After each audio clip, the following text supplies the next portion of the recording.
sports. We are Baltimore. We are San Diego.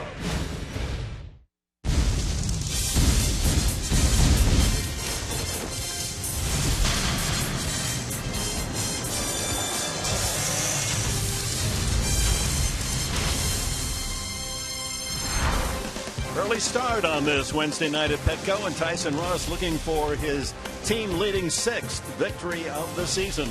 As we welcome you to Petco Park, Minnesota Twins and the San Diego Padres, an abbreviated two-game series. Kurt Suzuki, was it an inside or outside the park home run? Who cares?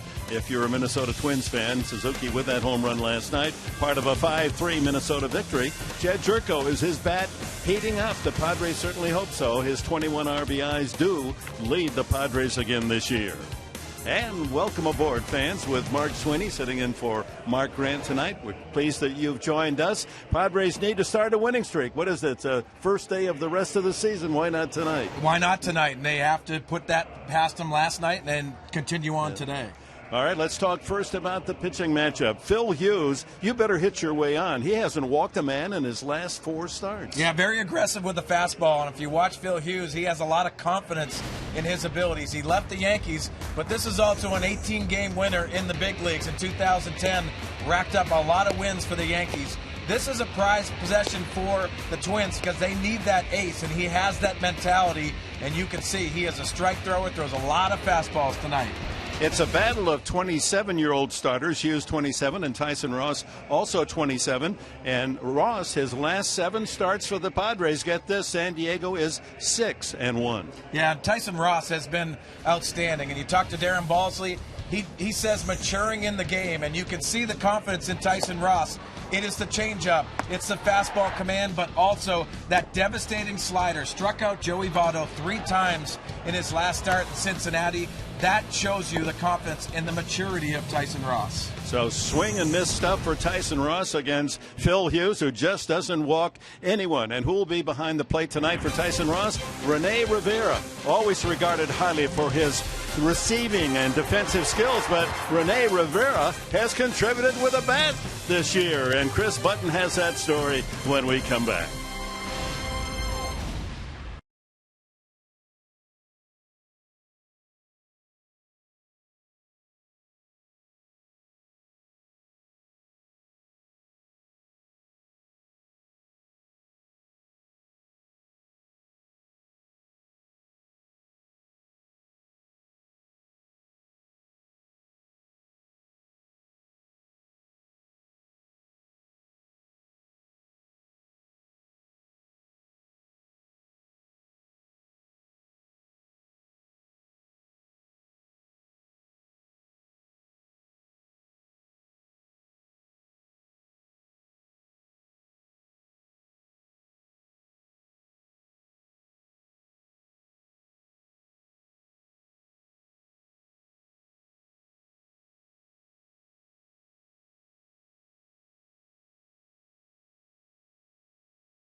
And Ross on the mound for the Padres tonight. It'll be Rene Rivera behind the plate catching him, but it's been Rene's hitting that has garnered a lot of attention recently. In the last 11 games, Rene's hitting .367. This past weekend had home runs Saturday and Sunday. It's the first time in his career that he's hit home runs in back-to-back games. He says lately he's been able to see the ball well, which is something that he's struggled with his entire career, he says. And it's quite the turnaround for the Padres catcher who just a few years ago couldn't find a major league team willing to sign him. I think tougher was 2010, and right after I played with the Mets, I didn't find any team to sign pro ball, so I have to, play down there in Puerto Rico. It's called Amateur League there, for a couple of weeks, and then go to independent ball for 3 more weeks, and try to stay in the game, and once you out of the game like that, a lot of stuff going through your head, and at least I got, friends and family who push me to, just keep playing, keep enjoy the game, and, I'm here. So Tyson Ross trying to pick up win number 6 tonight as the Padres try and split the 2-game series against the Twins. We've got first pitch coming up on Fox Sports San Diego.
And slow down these Twins. They've won 7 in a row against the Padres. 4-0 here at Petco. This is the end of a short 2-game series, and then the Cubs come to town for 4.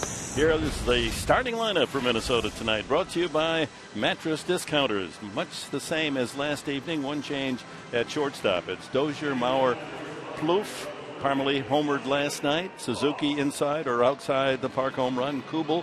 Danny Santana's the one change. A young shortstop will hit 7th. Aaron Hicks in center field, and Phil Hughes, the ex-Yankee, on the mound.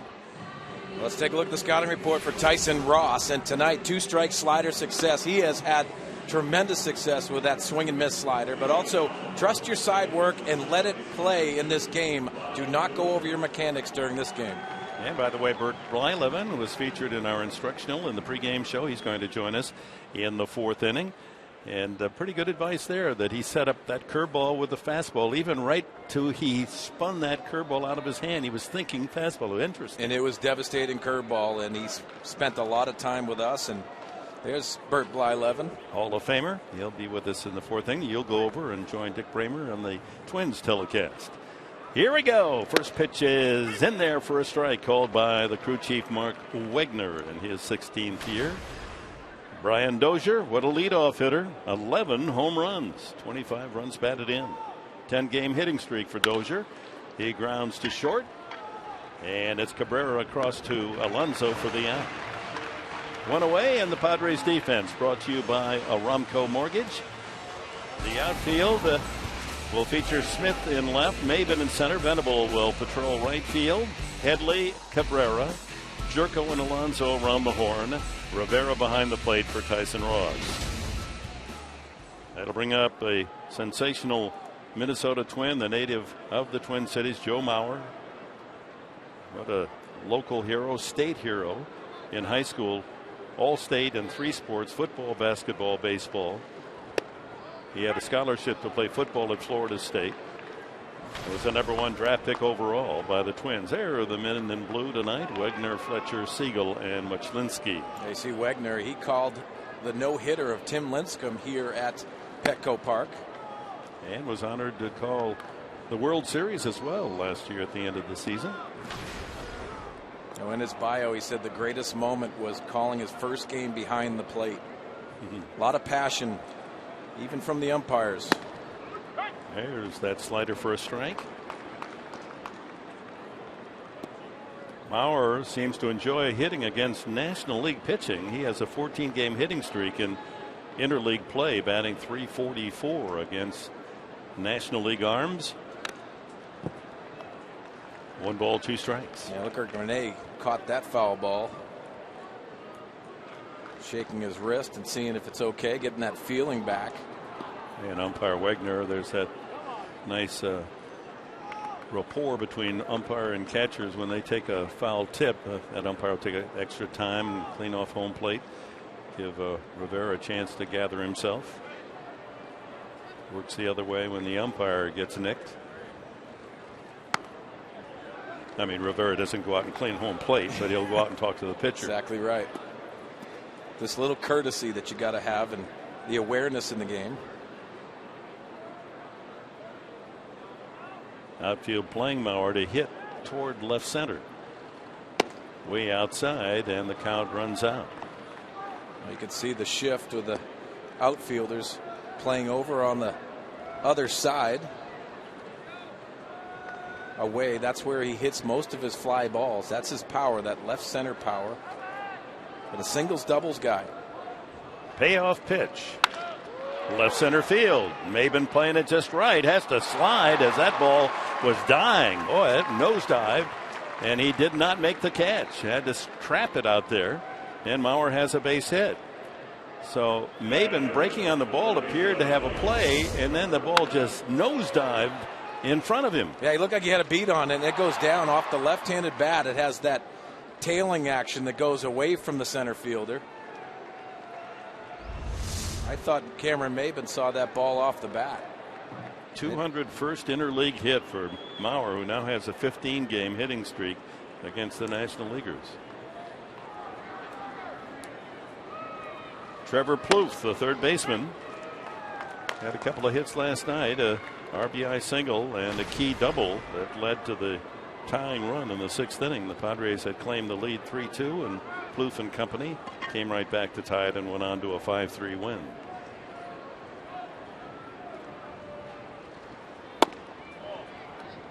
Well, Dick, last night we didn't see the ball travel. It'd be interesting to see if the outfielders play a little more in and try to pressure those Twins hitters to hit it over their heads. We saw some home runs last night, but you got to put pressure on them, especially when Tyson Ross is working down in the strike zone.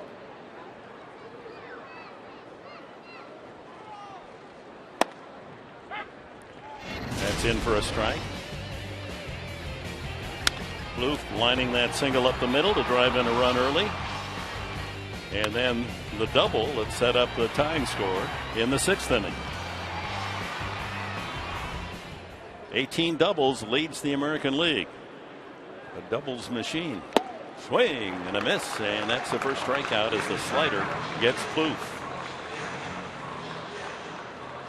Brings up cleanup hitter right fielder Chris Parmelee. We talked about the success with 2 strikes, and watch the break on this. Looks like a fastball out of the hands, and that late tilt away to the righties and down and in to the lefties. Parmelee, his first time up last night, clubbed a 417-foot home run over the center field wall. He's had only a handful of at-bats, 36 at-bats, 9 hits, 3 of them home runs. Well, this is a young man that got designated at the beginning of the year because he was not playing that well. No one claimed him. They kept him, put him in AAA. He hit his way back to the big leagues, and here he is hitting cleanup tonight. Yeah, that's making adjustments in the game. 2 outs. Mauer at first, and a ground ball right to Alonso. Room service put out. First baseman unassisted. The Padres coming up, bottom of the first. Cabrera to lead it off.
Single, no damage done. The Padres coming to bat.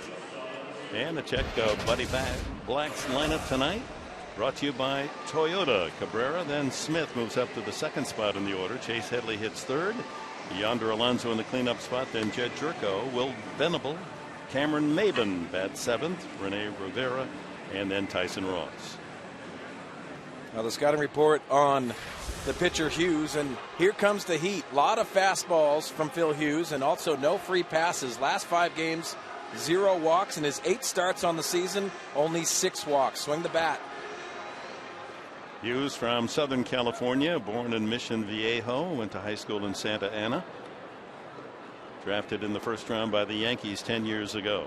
Cabrera with a .243 average will lead it off for the Padres. Leads the team in base hits with 45.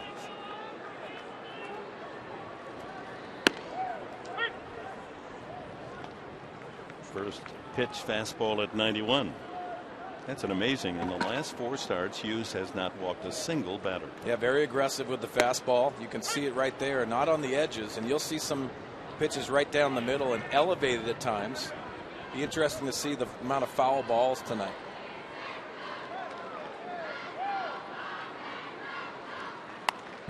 There's one. Cabrera seems to be a much tougher hitter with 2 strikes because he does choke up. Makes you wonder, if he's more successful choking up with 2 strikes, why doesn't he do it all the time? Well, there's some hitters that like to do that, but also that preference of that feel on the bat. Ground ball up the middle. There's the shortstop Santana, and the young man from the Dominican makes the play, 1 away. Twins defense tonight brought to you by Honda. And here's how they align with Kubel in left, Hicks in center, Parmelee the right fielder, Plouffe and Santana on the left side, Dozier and Mauer will control the right side with Suzuki behind the plate for Phil Hughes. Well, for Phil Hughes, only 4 wins last year for the Yankees, excuse me. But he's also had 18 wins and 16 wins in 2 seasons for the Yankees. You know he has it in him. Yeah, he had more wins before 24 years of age than any Yankee except for 2, Mel Stottlemyre and Al Downing. You know, he was a phenom early on as they spent a first-round pick on him, and he produced. Then all of a sudden he goes to 4-14 last year. Yeah, and this is a good change of scenery, and possibly getting out of New York might help him as well. Shift on for Seth Smith. You know, Dick, so many people talk about this, the field, and that's making a difference. Yes, Yankee Stadium, short porch and right. Big stadium at Target Field in Minnesota. That is, but also that comfort level, coming to the ballpark, enjoying where you're at, has a lot to do with that. 1-1 to Smith. He throws another strike, and he's just nibbling on the corners early. 93 with the fastball. And watching Phil Hughes, and some of the things that he likes to do is cut that fastball on the outside edge and bring it back.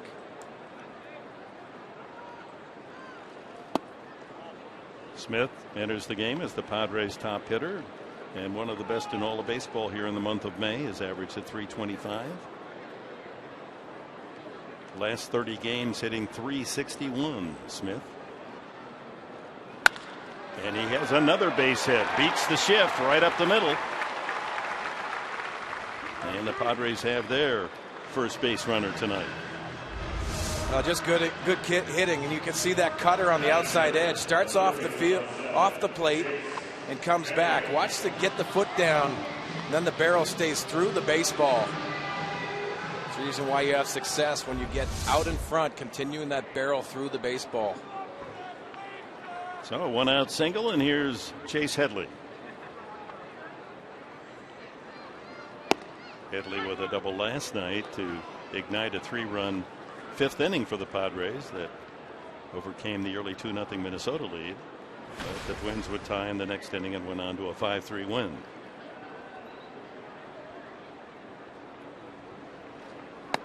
Headley, along with the number 4 and number 5 hitters in the Padre lineup tonight, all battling to get above the Mendoza line.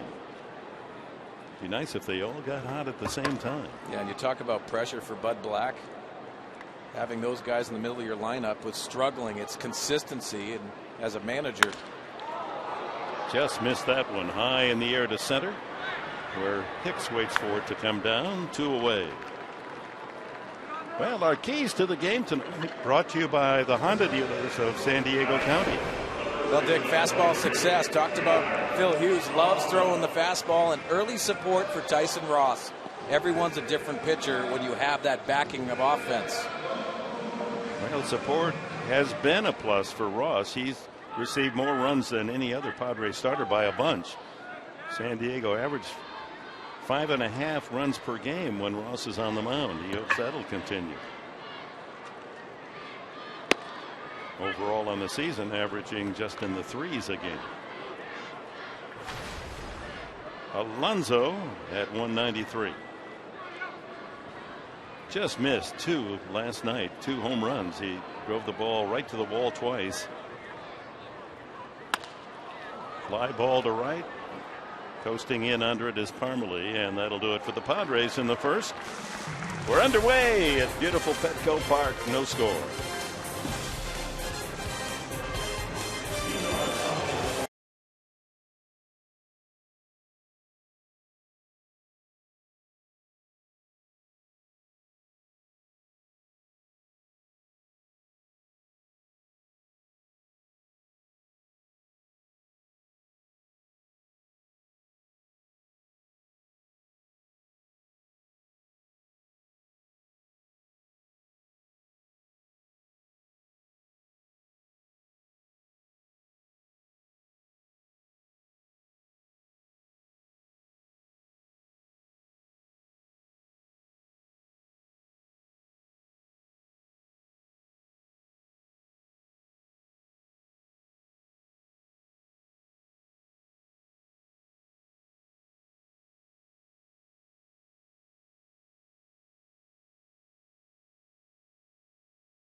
Second inning, Kurt Suzuki will lead it off.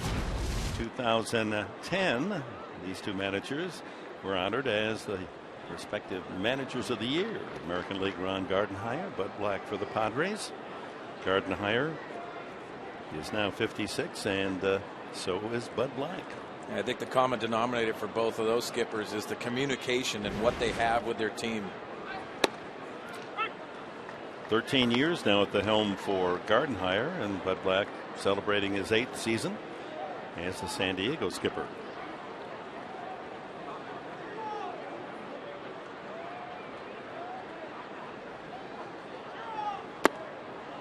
Kurt Suzuki. You know, we have a lot of fans that follow the Padres in the islands. Native of Hawaii, Suzuki. Done a good job. .310 average for the Twins. Well, they got to be proud of him because he is back on track, especially offensively. Is this out or is this in the park?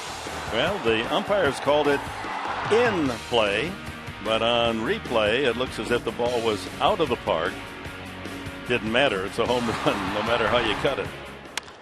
Suzuki got around the bases pretty quickly for a catcher. Headley throws him out, 1 away.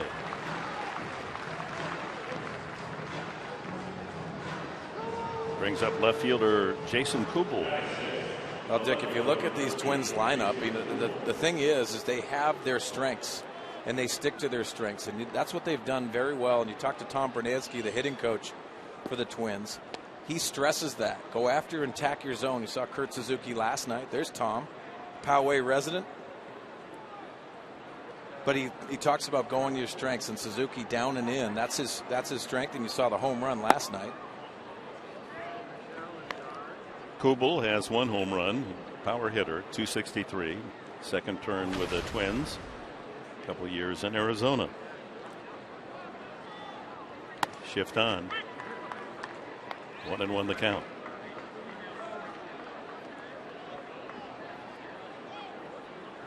Churko backing up another 4 or 5 steps into shallow right field. Fastball at 93.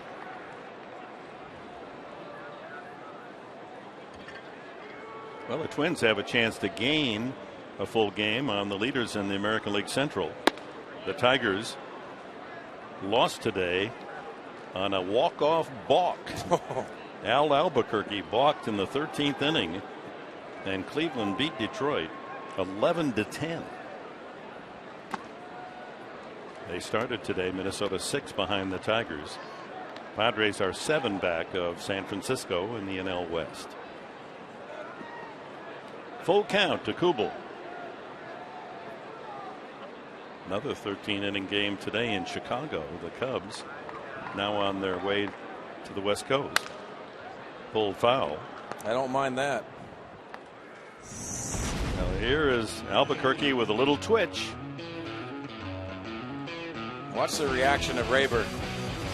Yeah, let's celebrate the balk. What do you do? Well, Albuquerque goes and takes a big bite out of his glove as the Tigers lose a tough one. The Indians celebrate. Actually saw one of those when I was working for the Dodgers in 2010 against the Arizona Diamondbacks. So with the loss by the Tigers, Minnesota pulls within 5.5. The Chicago, Kansas City, Cleveland all bunched together in the Central. Kubel, a 1-out walk, and that'll bring up shortstop Daniel Santana, a switch hitter, just 23 years of age. Really liked his promise. He's only had a handful of at-bats. He's 9 for 24.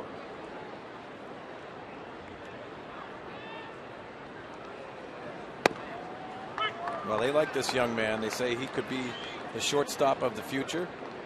Good actions at short. But offensively, having to put in your piece, they have some tough times getting some offense out of that position at short. Signed as a 16-year-old. He's been in the minors 6 years, and yet he's just 23. Tied up on that pitch. 0-2. I don't think he's seen too many of those sliders in the minor leagues.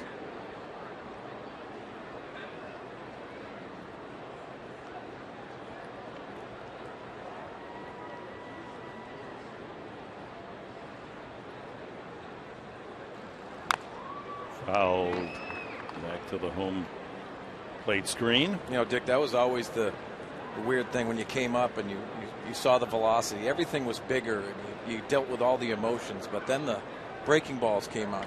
Wow. I've never seen anything like that. And it just, you know, you got to get yourself out of that. And yes, you got to compete. They have to throw strikes. It has a different bite to that breaking ball slider. You'll see the velocity in the minors. Hitters don't always know what the pitcher is going to do with that velocity, but it's a curveball. You know what? So many people in the minor leagues, you'll see more velocity, and then they harness that command, and they'll go. For example, Clayton Kershaw, 97, 98, when he first came to big league camp, and now he's pitching around 92, 93, but locating everything on the edges. 1-2 to Santana, and a visit over to first base. Ross. Kubel, not a serious threat to run.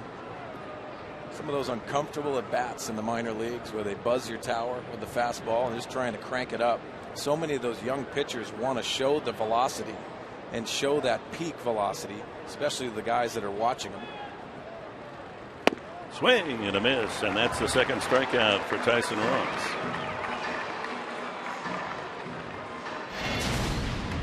Well, let's take a look at our Fox vision with the sliders and that downward break.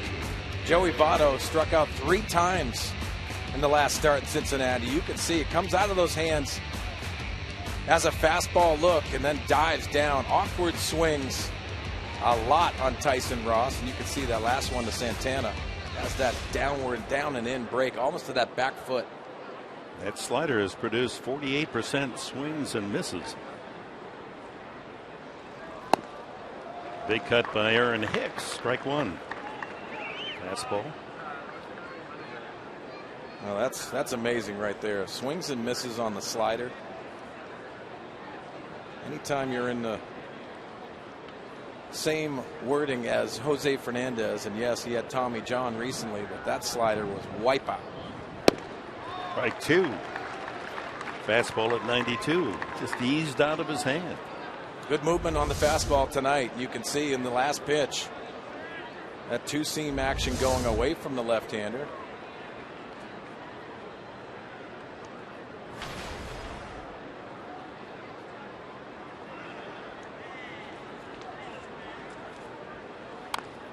Hicks, another Minnesota youngster. That's a young team. They're building with 24-year-old Hicks in the outfield, and Santana just 23.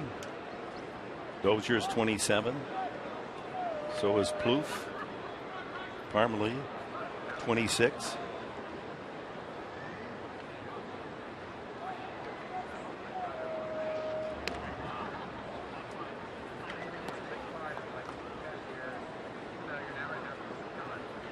Two strikes on Hicks.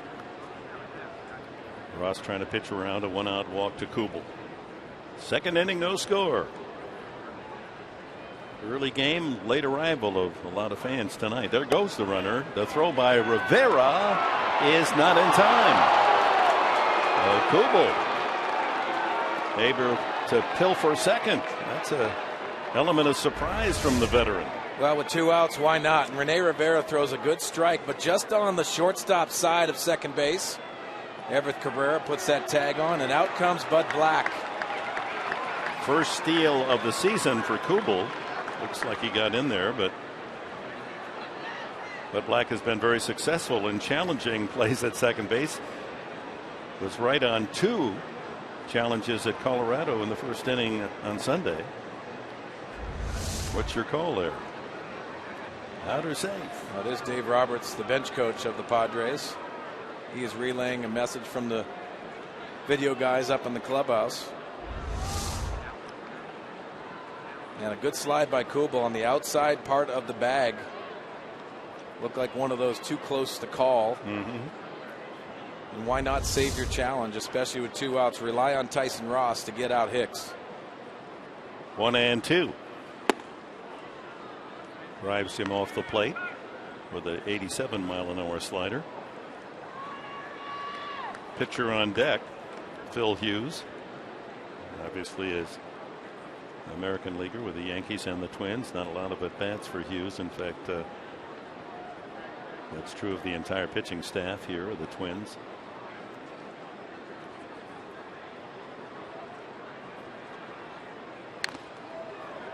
Stays alive.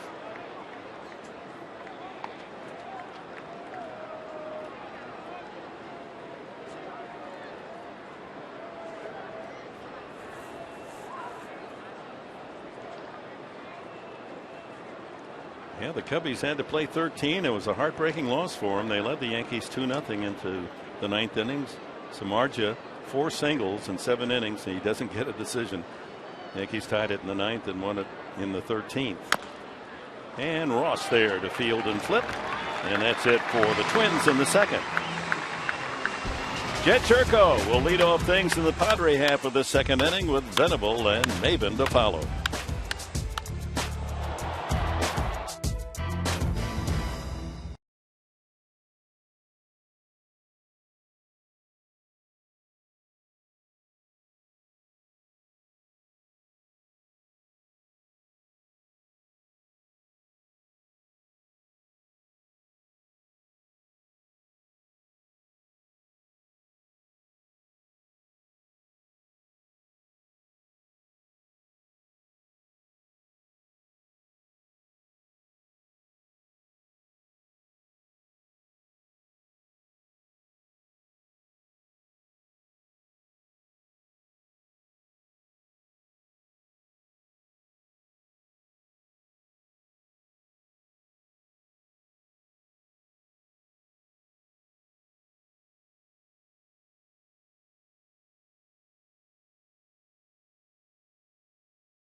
Alonso was batting cleanup as Buddy Black continues to tweak his lineup. He has yet to use the same one twice this season. He says it's the most he's ever had to change lineups as a manager. He says part of it is because of all the injuries that they've had, but also because guys are struggling to hit their career averages. So in the meantime, he'll just have to continue tweaking things, guys. Yeah, it's the right formula, and Buddy's been in the laboratory all season long trying to get that winning combination, connection. No, Dick, I think he would love to just come to the ballpark and know where everybody is slotted in the lineup. Not one manager out there would say differently. Driven well to right field, but not deep enough as Parmalee to the edge of the track to make the catch. It's 3 straight fly ball outs from Phil Hughes. And here's Will Venable.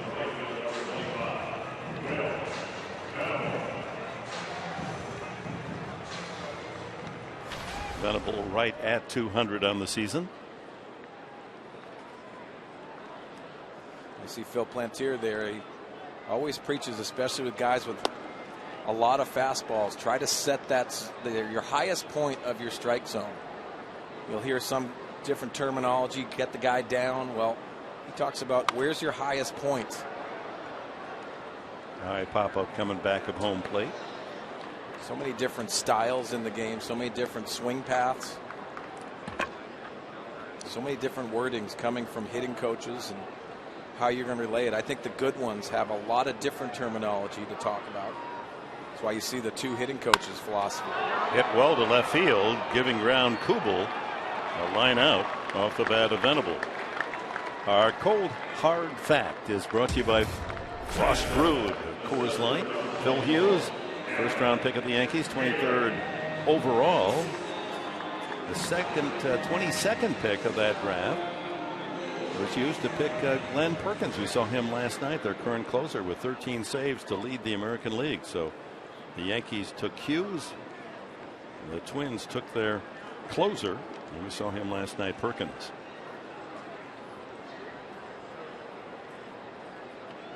Maben checks in at 276, looking for his first RBI of the season.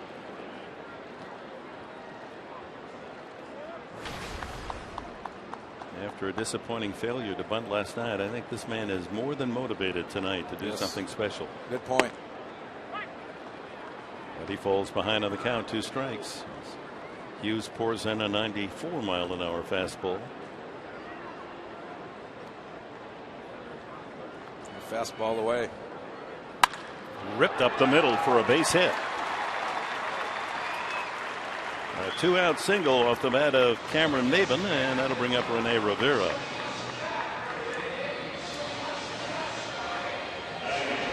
Yeah, we always preach it going the other way, and this sometimes is going the other way. Using the middle of the field. Nice swing by Cameron Maben, getting that barrel on top of that fastball. One thing the Twins do not do well is throw out base stealers. 24 attempts by the opposition. They've thrown out only 2. The Padres well aware of that statistic, and Maben may be going. Well, didn't have a chance. Ground ball right at the second baseman off the bat of Rivera, and the inning over. Padres lead 1. Joe Mauer will be up in the 3rd inning due to bat 3rd. Still no score at Petco.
And so it has been for the first 2 innings.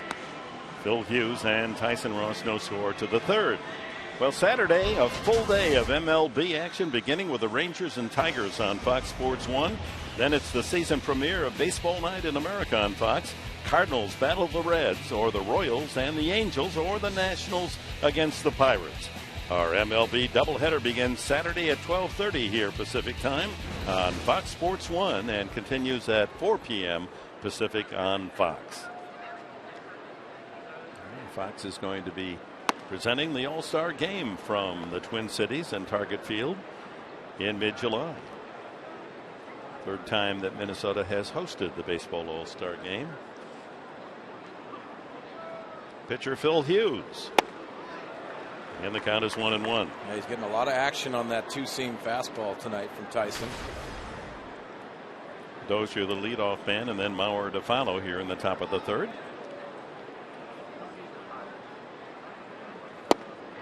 Weak wave and a miss.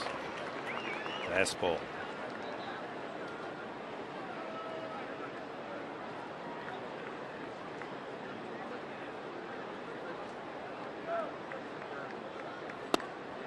Strike 3 call. Hughes didn't agree. That's number 3 for Tyson Ross. Yeah, as he goes back to the dugout, he's hoping he gets that same strike zone. As Brian Dozier steps into the batter's box, time now for the Southwest Airlines spray chart. Well, you see with the home run production for Brian Dozier, 11 coming in. See that pull swing. He's been locked in at the plate. 263 average coming into this game tonight. Now, if he were a left-handed hitter, they'd be shifting on him. It's interesting. With the right-handed hitter, managers don't deploy that strategy. You got to keep that first baseman close to the bag. You don't want to open up too big a hole on the right side. But boy, that's about as dead pull a spray chart as we've seen all season. Grounded to short his first time.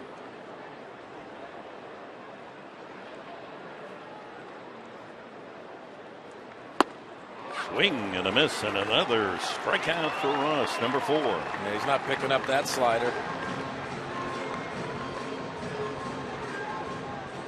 Joe Mauer singled off the glove of Maben the first time. Well, let's talk about the difference, both of them, but they also the similarity of keeping their head very still. The consistency of the swing pass very similar, especially at contact. And very little head movement, and you can see the similar finish. That's Tony Gwynn in 1998 home run at Yankee Stadium. Let's understand something for the Padre fans out there. Joe Mauer has a lot to do in the game to reach Tony Gwynn's status. They're very consistent with their approach, and I think it has a lot to do with their controlling their head and their vision at the plate.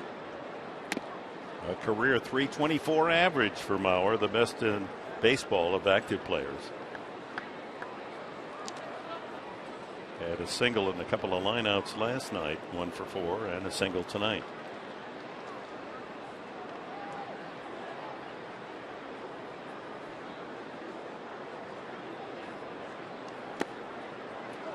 And it's 2-1. Dick talking about Tony Gwynn and what I marveled about him just watching him in the game, but he loved hitting off the batting tee. He locked him in a little bit, but he did the same exact thing off the batting tee that he did against a guy throwing 95 miles an hour.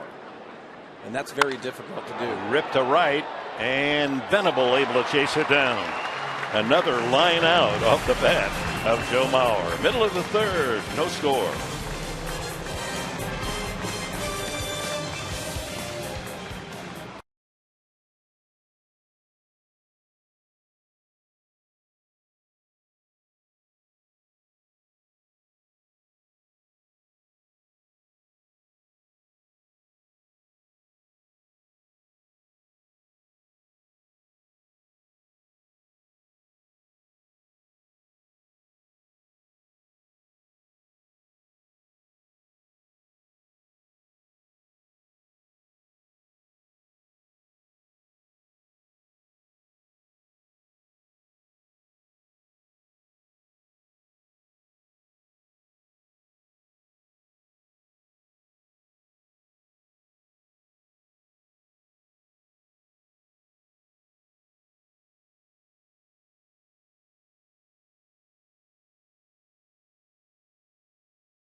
With Tyson Ross to lead it off against Phil Hughes.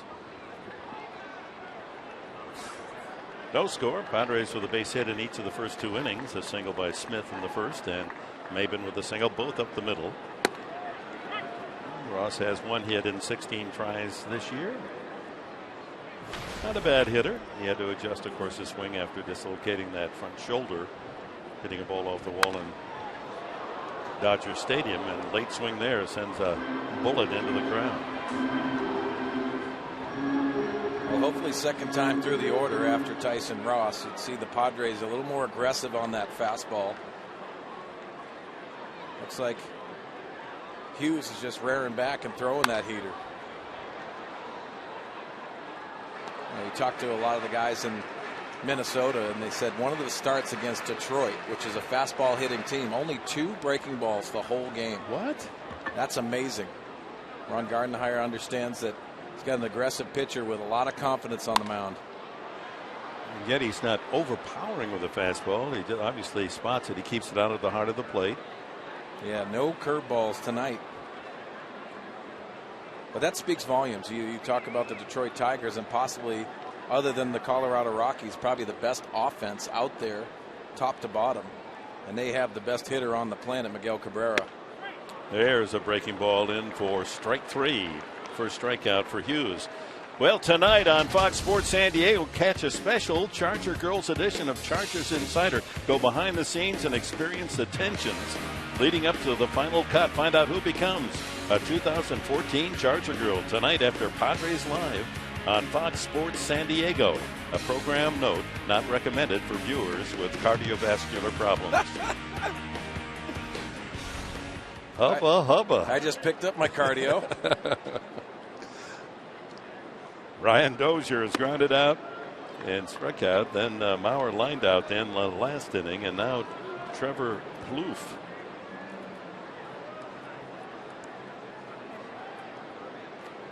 Is Cabrera. I got all upset. I looked at the wrong side of the card. I was distracted by that promotional piece there. Well, why wouldn't you? Well, I think there's an age limit on it. Cabrera grounded to short his first time, and that'll kick foul. Trying to work his way on with a bunt. Well, a close game again at the start, and the Padres have led the major leagues in 1- and 2-run decisions. 30 of 46 games have been decided by 2 runs or 1 run. That's that'll work on your stomach lining if you're a manager. Exactly right. Put a couple gray hairs on you.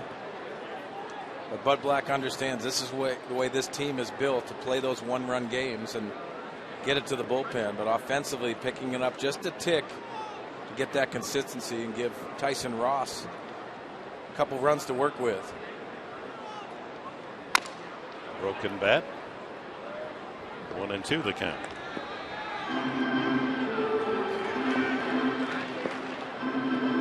Interesting that, and I'm sure somebody knows the answer, during the course of a season, how many bats on average a player would break. And then you hear the stories going back, like Bill Terry, when he hit 400 for the Giants, last National Leaguer to do it in 1930, used the same bat all season. Yeah, and that's amazing, and it's the consistency of handling the barrel of the bat. But a lot of guys, especially these days, are very superstitious with their bats. You know, Todd Helton comes to mind for me. There was sometimes he just put it away if he didn't get a hit. Wouldn't use it again. He wouldn't use it again. I'll take his scraps. They were aluminum. He used this Mizuno bat that I just absolutely fell in love with and felt good in my hand, so why not? Speaking of feeling good, Adrian Gonzalez, another home run, his first time out tonight against the Mets. He is on a tear, 9 for 13. I think he's homered in 3 straight games. Well, everyone knows when Adrian gets locked in, you're going to see a lot of home runs, a lot of doubles. The RBI production is going to spike.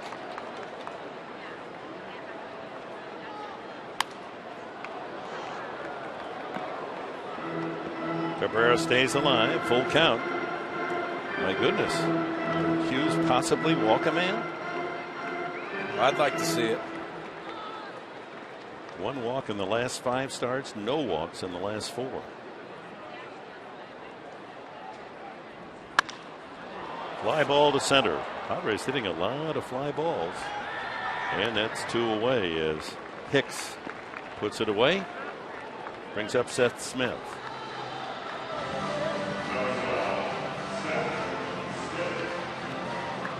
Padres faced Hughes last year here at Petco. Remember in August when he was on the mound for the Yankees and took care of him. He lasted only 2 2/3. The Padres got to him for 5 runs and 6 hits. And he didn't look confident at all in that Yankee uniform. Last year, only 4 wins on the season. The Padres took care of him, and hopefully tonight they can do the same with the second time around the order. Shift on. Second baseman Dozier out in shallow right. There's the second breaking ball of the game. You can see the shift out there. 3 guys on the right side. Smith's hit was just to the shortstop side of second base. A sharp ground ball. First time up.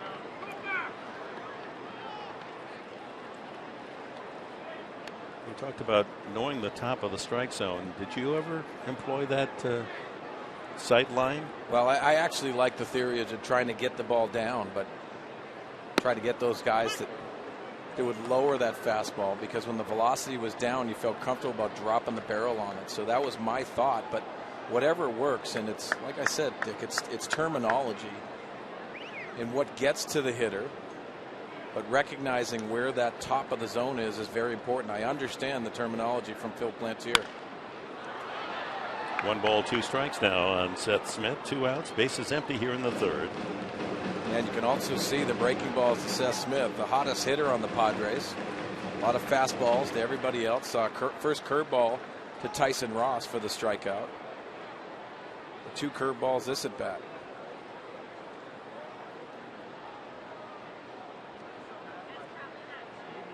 Here comes another one. And a soft line drive to center. That's going to fall in front of Hicks, and Seth Smith continues to be red hot in May. 2 for 2 tonight. Third Padre hit, all singles. Well, a lot to love, and you can see him go down and get this pitch, and watch the vision on the baseball. Picking that release point out from Phil Hughes, and you can see him using that lower half to drive the barrel through the baseball and flick it to center field. That's a hot hitter. Headley fly to center is first. Well, the Padres hitting a lot of fly ball outs against Hughes. Maybe they can tag one that won't stop until it reaches a fan. Well, Chase Headley at times sits breaking ball, and you can see he takes some early fastballs and counts. Let's see if his philosophy and his plan changes tonight.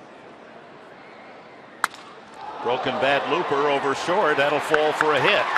Smith will turn and hold at second as the Padres have something going with 2 outs here in the third. Back-to-back singles, Smith and Headley. Brings up Alonso. Let's watch Chase Headley attack this right in that outside part. You can see right here on that edge, and understanding you got to take that fastball, and let's take another look from the side. Snaps the bat. Watch that action down through the zone to keep that barrel through the ball just enough. Hits it off the end and breaks his bat. A good approach by Chase Headley. So Alonso with a chance to give the Padres the early lead. 2 outs, 2 on here in the third. And a fly ball to center. Hicks waiting for it to come out of the twilight.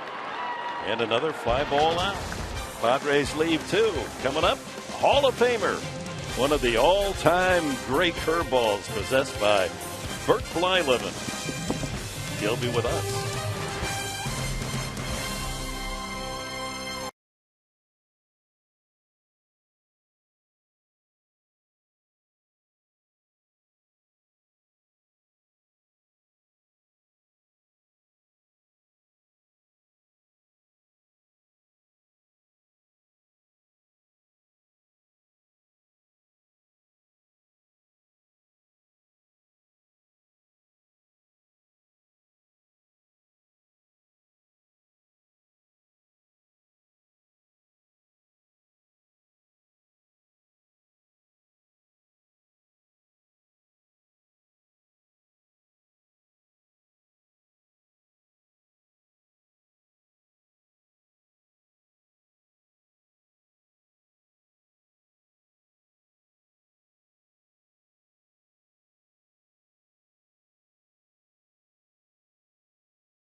Hall of Famer, and the credentials earning him his trip to Cooperstown a couple of years ago. Bert Blyleven, 287 wins, 3,700 strikeouts. Threw a no-hitter against the Angels, and regarded as having one of the all-time best curveballs in baseball. And he joins us here in the fourth inning. For 19 years you've been on the Minnesota side calling the action. It is my pleasure to work with you for the first time. And I do have to ask you something right off the get-go, because I faced the Angels back in 1977. You were working with Mr. Drysdale. John Drysdale. And you actually called my no-hitter.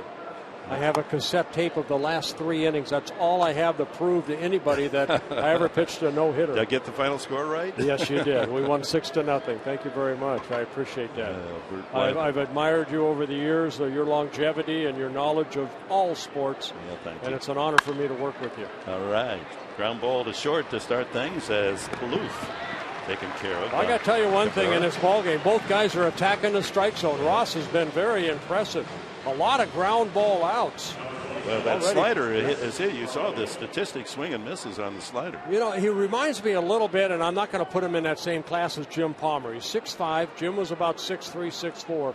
But he has a nice, smooth, over-the-top delivery, and that ball comes at that hitter at a different angle because he's right on top of that baseball.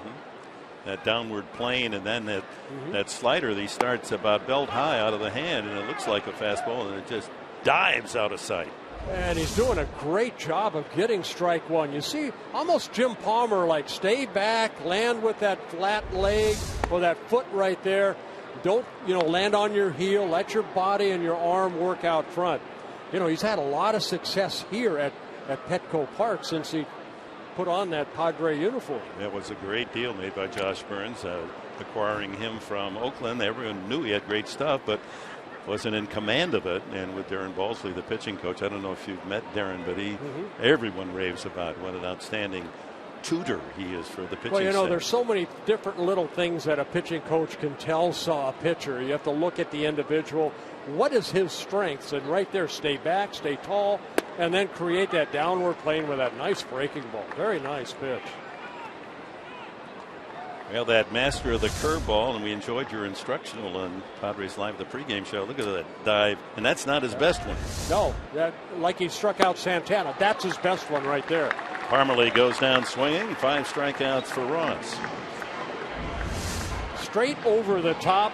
Left-handers love that ball down, and that he goes underneath that. That's where I picked up a lot of my strikeouts.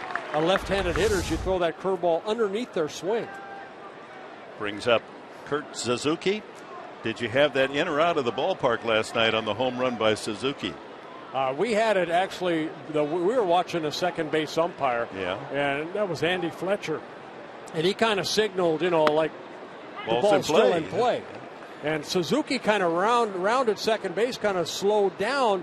And then I think when he saw the umpire say, hey, that ball's not out, he found another gear. May not be the quickest gear, but he found another gear. Well, he was motivated to get to home plate before the relay, and I think the replays proved that the ball was out of the ballpark. Mattered not. It was a home run either way. Well, it's an inside the park home run. It's the first Twins inside the park home run since Joe Mauer had one. Another catcher at that time, back in 2007. Can't remember. You were with the Angels when I was the broadcaster for 4 years. Did you get any hits? No. 1-3. I just gave him up. 1-2-3 for Tyson Ross. No scores. We go to the home It's half going too quick. of the fourth.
As we check our Sequan Casino Daycation stat of the game, all-time strikeouts, Major League history. Nolan Ryan at the top, Bert Blyleven, number 5 all-time with 3,700. And you were teammates for a while with the Angels, Nolan Ryan and Bert Blyleven. Well, I had an opportunity to pitch against him. But, you know, when I first came up at 19, back in 1970, Walter Johnson had the all-time strikeout record. And I thought nobody's ever going to break that. And then here comes Nolan Ryan. Unbelievable. And there you are. You are hereby circled. Hey, I got to, oh, no, we got to clear this thing. They set me up. Mark set me up. That's supposed to be a circle. Jerko fouling out to Mauer at first base. One away, no score in the game. Now, along with all your many exploits as a brilliant Major League pitcher, and you're going back to the Cooperstown festivities yes, sir. this I'll weekend. Go back right? every year as long as I'm on this side of the grass. But a lot of the players that I talked to through the years knew you more, not just for your curveball and your strikeouts, but for your hot foots. I had a lot of fun playing the game, Dick. You know, as a pitcher especially. I mean, you work once every 4 or 5 days. What do you do for 3 and 4 days? You have to mess with your teammates. You have to keep them loose. Now, what's the art of giving a guy a hot foot? Well, first you have to find a dummy, and no better place to find a dummy than is on a Major League bench. You got to find somebody that's going to fall asleep. And actually, your third base coach, Glenn Hoffman, right? I think I lit him up more than anybody because he had a tendency to fall asleep on the bench when we were teammates in Anaheim.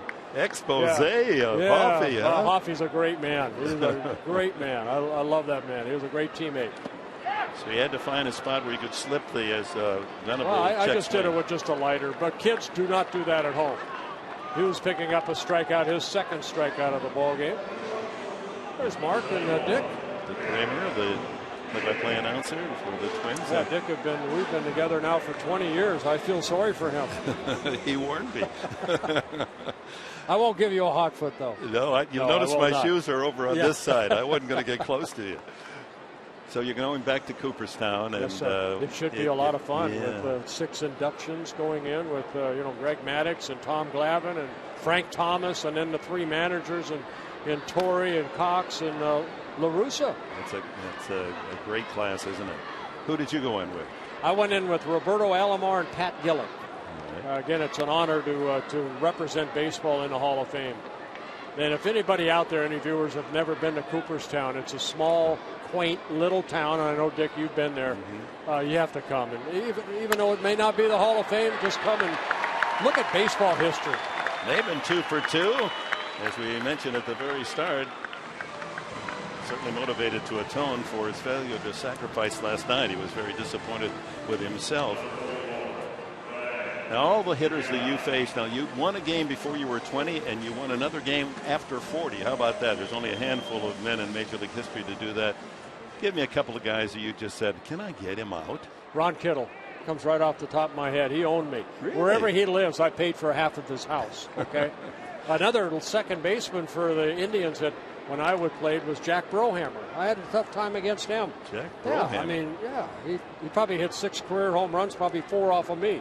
You did throw a few home runs. Yes, I did. I gave up a lot of them. I still hold the record. Nobody will, they talk about DiMaggio's 56-game hitting streak, never be broken. Nobody will ever give up 50 home runs in a year like I did. You did not give up. Yes, I did. I gave up 50 in 1 year.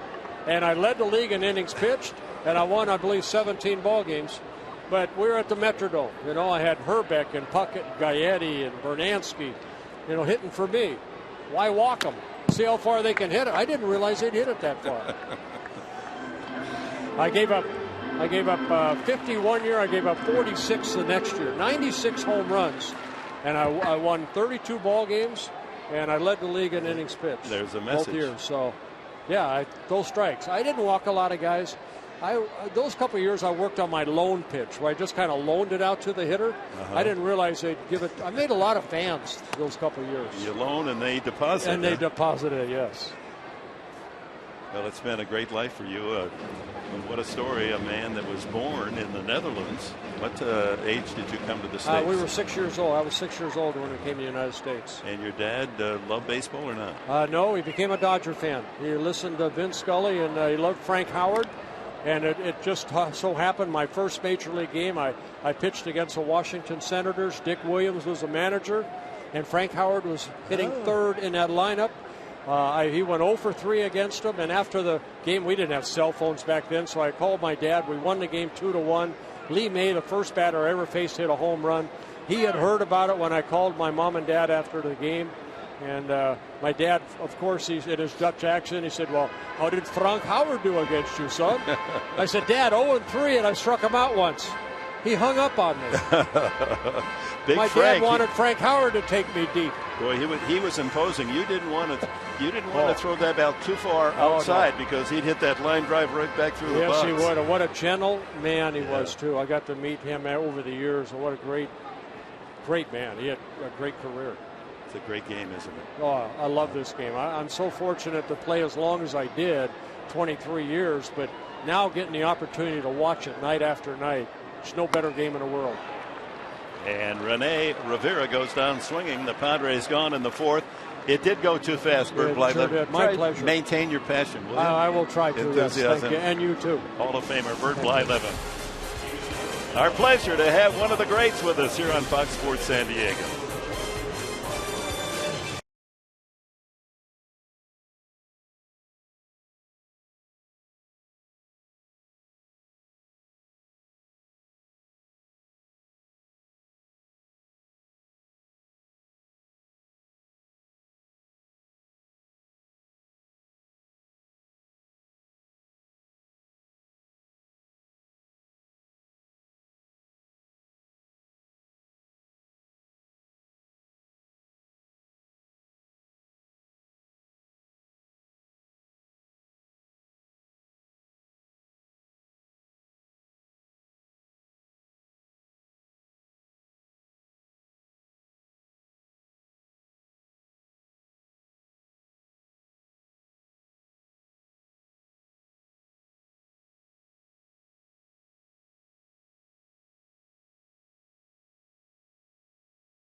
Fox Sports San Diego presents Padres Baseball by Buick. Visit your local Buick dealer or go to Buick.com. By Petco, the power of together. By Mercury Insurance, giving away Padre tickets. Learn more at mercuryinsurance.com/Padres. And by Southwest Airlines. Find Southwest Airlines fares online only at southwest.com. Mark Loretta joins us down by the Padre dugout as we go to the top of the fifth inning. Totals after 4. Padres no runs, 5 hits against Phil Hughes, and Minnesota no runs and only 1 hit facing Tyson Ross. That was Mauer's single that might well have been caught by Maben. Let's hope that's not the only hit we see tonight. Kubel walked and stole second, his only time up. Well, Mark Loretta's down near the dugout. Tyson Ross looks like he's in real good command on the mound tonight. Yeah, he certainly is, Swings. No question about it. He's got the sinker working and that devastating slider down into these lefties. It's been real tough. Yeah, Bert Blyleven high in his praise of Ross's stuff. I like the fact that he physically compared him and his delivery to Jim Palmer. Yeah, that's a nice comparison. Back to work with his partner, Dick Kramer. Ground ball right side into the shift, and that's Headley playing at second base. That's 9 straight retired by Ross. So in my book, it's 4-3, and then up in the corner, I put third base. I'm glad you're doing that. That's the benefit of the shift, having Chase Headley over there, and a lot of ground balls by Jason Kubel to the right side. Daniel Santana, the young shortstop, struck out swinging, one of 5 Ross strikeouts so far tonight. Fastball strike. This young man has a lot of speed. You'll see a lot of guys coming up from the minor leagues will try to create offense, especially with the bunt. Seen it from Everett Cabrera, but also Santana. Good set of arms on this young man.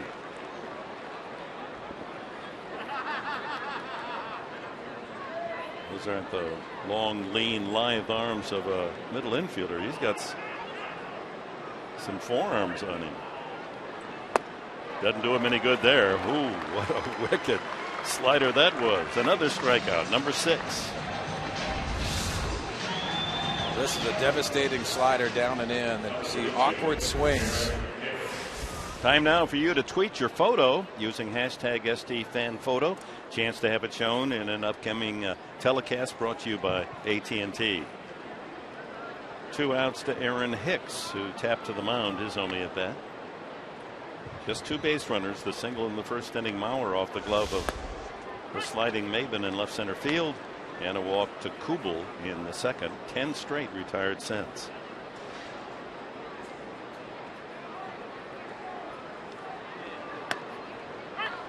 Hitting the corners, and the fastball command has been outstanding. Yeah, on both sides of the plate, and that's a good sign. Usually you'll see Tyson Ross pick one side of the plate and feel comfortable with that fastball. That sets up that slider. There's the second base hit as Hicks able to drive one just under the glove of Ross into center field. The second Minnesota base hit will bring up the pitcher Hughes. Well, to your point, Dick, that Mauer single to center field, but then you get another one. Now Tyson Ross can go back to pitching and not worry about that first one sitting in for Mauer. Hughes took a third strike, his only at bat.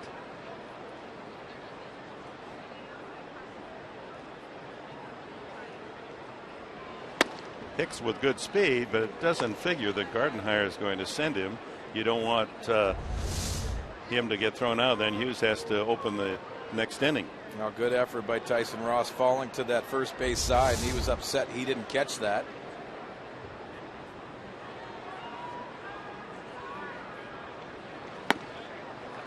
One and one. Correa was 0 for 2 last night, with Hughes making an out tonight. The pitchers for the Twins interleague play are collectively 1 for 24.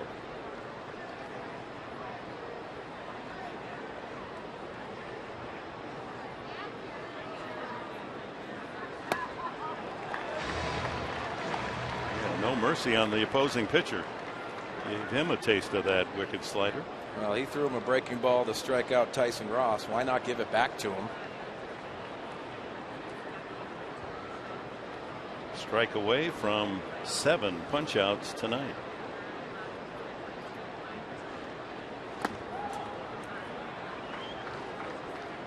Well, 8 strikeouts in his last 2 starts. Take a look at Tyson Ross's emotion. That short stride of keeping that right foot on the rubber. That's what they work on in between starts, so he can get out there and compete on the mound. He looks very focused tonight. Darren Balsley, the pitching coach.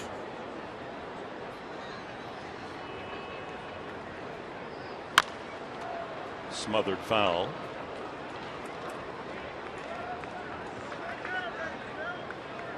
Yeah, it was great to have Bert Blyleven here for an inning. You enjoy yourself over there on the Twins telecast? Yeah, Dick, you know, they started throwing out there. They actually threw a home run that I hit, and I said, where'd you get that from? I mean, it was unbelievable. I don't know how they found it. Yeah, it was fun. Dick is a great guy and has given us a lot of knowledge on the Twins. And 19 years they've worked together. Back to Ross, an easy play to first, and that's it for the Twins in the top of the 5th. We're at the halfway mark in this one. Nothing but goose eggs. Padres nothing, and the Twins no score.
waiting for? Offense. No score as we go to the bottom of the 5th inning.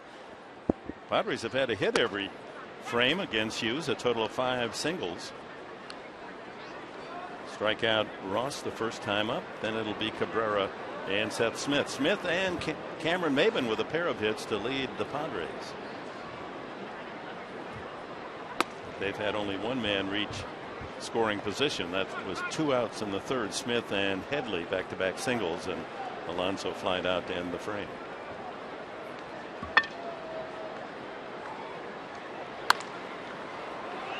Now Mark Loretta down near the dugout. We talk about handling Hughes' fastball. What did you think of when he had those fastballs up near the bell? You know, Sweens, I used to actually pull my helmet down slightly a little bit so I wouldn't see the high pitch and try and lay off it that way. That was my little trick, my mental reminder. Yeah. Like a thoroughbred racehorse, you put little blinders on. Exactly. It's great. I mean, I like that because you have to have your individual thought that goes into it. And what's going to get you that fastball down in the strike zone where you're comfortable about swinging?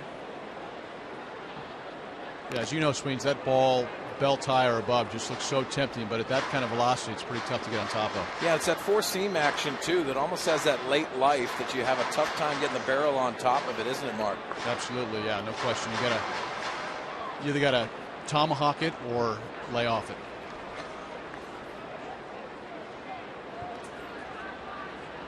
Two balls and 2 strikes to Ross. And taken by Tyson. Full count. Hughes true to form. Hadn't walked a man his last 4 starts. Only 8 all season. Check that, 6 all season and 8 starts. Has not walked a man tonight. You know, this one's going to be laid down the middle, I would think. Fastball. There it is. Strike 3. 4 strikeouts for Hughes. Cutter got him. Fox Sports supports. He is proud to recognize the Army's Gold Star Pin campaign, which honors families of fallen service members. To learn more, visit goldstarpins.org. One of the many great causes of Fox Sports supporting our military. Top of the order, Cabrera is grounded to short, fly to center. Just a few minutes of daylight left. The lights are on. Around 7:30 in San Diego. The early start making a difference, and some of the fans thinking it was a 7 o'clock game finally have found their special seat here at Petco. Well, I'm glad I was reminded. Tomorrow night is college night. You college fans, $10 tickets. Well, Mark Loretta down near the dugout in your instructional today in the pregame, you talked about hitting the curveball. I thought a great point you made is that you didn't try to hit it until you got 2 strikes. And tell us a little more about that philosophy. Yeah, with a guy with a good curveball swings, I'm looking fastball early in the count. Not going to swing at that curveball unless I absolutely have to. Maybe with 2 strikes and try and battle to put it in play. But there aren't many guys who make a living out hitting a good curveball. Well, here's the curveball in the Crawford boxes in Houston, and that's a beautiful swing. Mark Loretta loved watching his approach, consistent approach, and an all-star for the Pods. It's number 8 now worn by Yasmani Grandal. Yeah. Could have been a catcher, Mark. That's right. Yeah. I don't know. I wouldn't have lasted nearly as long. You didn't want any part of catching, did you? No, I don't. Not with that Northwestern education. Well, 3 consecutive strikeouts now by Phil Hughes. So 2 out in the 5th to Seth Smith. Even with that shift, he's able to beat it with a couple of base hits. There's that cutter inside. Well, last at bat, he served that curveball into center field. Getting into a hitter's count here. Let's see if he looks on the outer edge and tries to drive this to center field. Both hits have been right up the middle. 1-1. Not a great expenditure of pitches for Hughes. 65 is all. That's because he doesn't throw many balls. Only 15 in the game. Goodness. Well, Mark, what would your approach be? We always talk about plans. What would your approach be against Phil Hughes? I think I'd have to keep it pretty simple swings. I think I'm thinking through the middle, lay off that high pitch if I can, and just fight off the curveball late in the count. But also I think with runners in scoring positions, just being aggressive on that first heater if you can. We haven't had a lot of chances in that situation, but I think guys need to be aggressive when that comes up.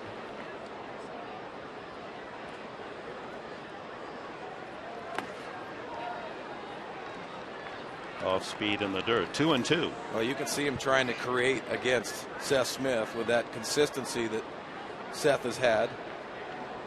He attacked Seth very differently tonight than the other Padre hitters. A lot more breaking balls. The Twins made a good investment. 3-year deal to Hughes for $24 million. And another foul. And he's delivered. This is his 9th start. 5 consecutive quality starts. The last 5 he's 4-0 and an ERA of 1.95. Big guy, 6'5" and 240.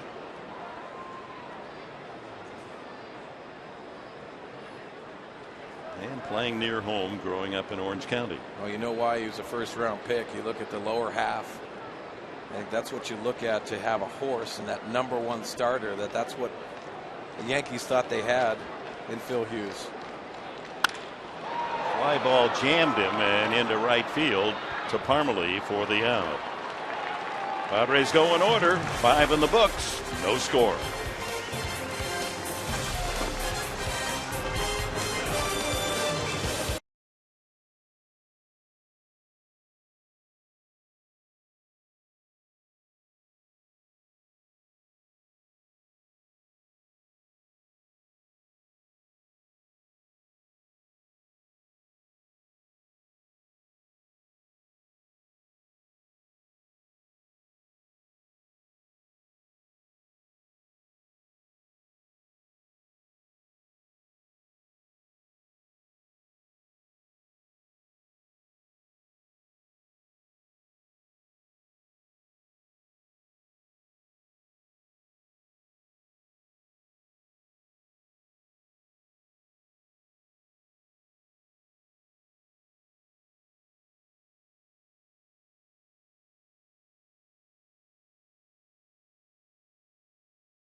For the Twins, first time, well, second time up, Brian Dozier. Here's his at-bat against Ross. Yeah, first pitch slider on the outside edge, and that's the theme. Fastball, two-seamer that he gets off the plate and goes back to that 2-strike slider. Nice pitching by Tyson Ross. 3-pitch strikeout, one of his 6 strikeouts tonight. He's walked 1. Dozier, then Mauer and Plouffe. Top 3 in the order for Ron Gardenhire's Twins, who will leave here and go to San Francisco for the weekend. Well, you know, down the clubhouse they have all kinds of foods serving the players, and even some nice desserts.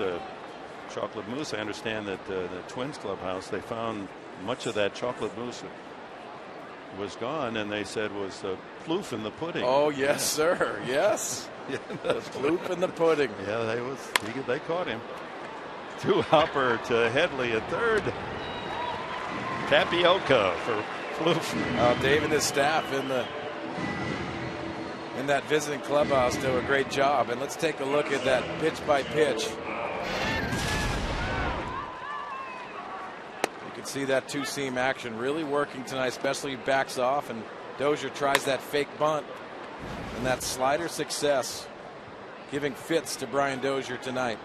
Well, he has not fooled Mauer. Mauer with a line single and a line out to right. One of 2 singles, the other by Aaron Hicks. Lays off the slider.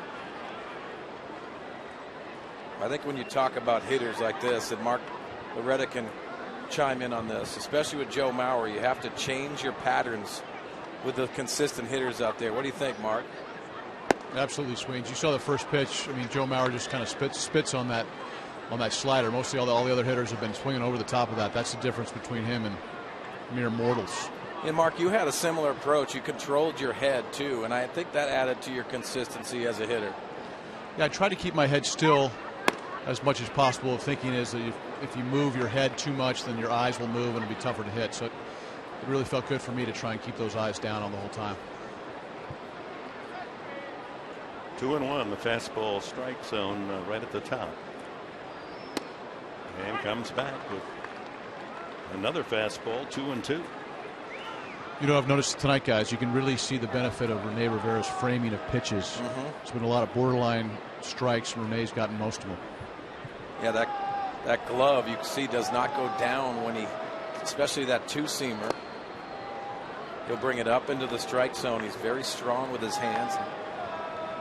We've already talked about the benefit of having Rene Rivera behind the plate, and that adds to the pitcher's confidence. Goes a long way. Full count to Mauer.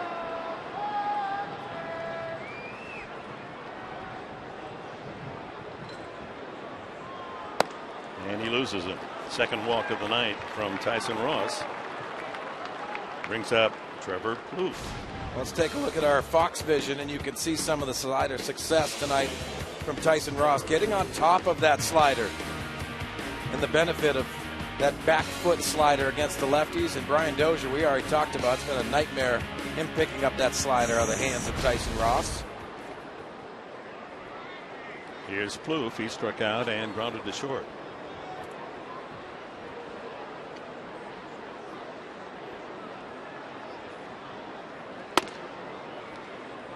So it was nice that that mystery was solved down there in that clubhouse, that Plouffe was in the pudding. Exactly right. Got to find, the culprit.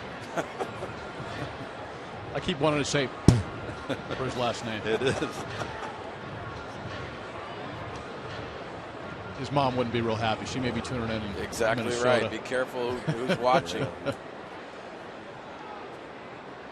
guessing that's German heritage.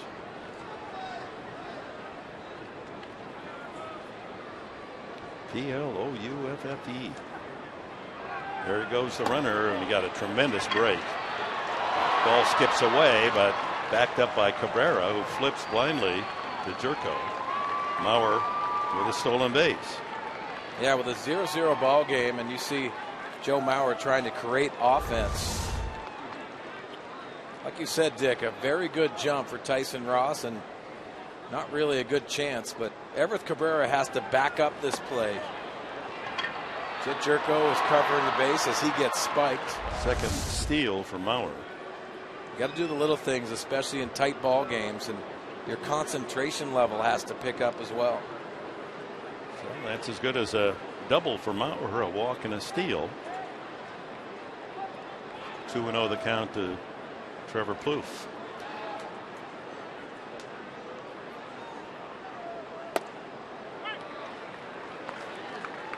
Now, like Mark Loretta talked about, Rene Rivera sticking that pitch and that slight little movement with his body, something to watch. As you see the Fox tracks by Southland Technology, this is off the plate. Watch how he moves his body and the hands inside to give that impression to Mark Wagner, the home plate umpire, as a strike. And that one misses low, and it's 3-1. When you expand the plate and you can do that with your catchers, that's to the benefit of Tyson Ross. They'll continue to work out off the plate. 90th pitch of the night coming up from the right-hander from Oakland, California.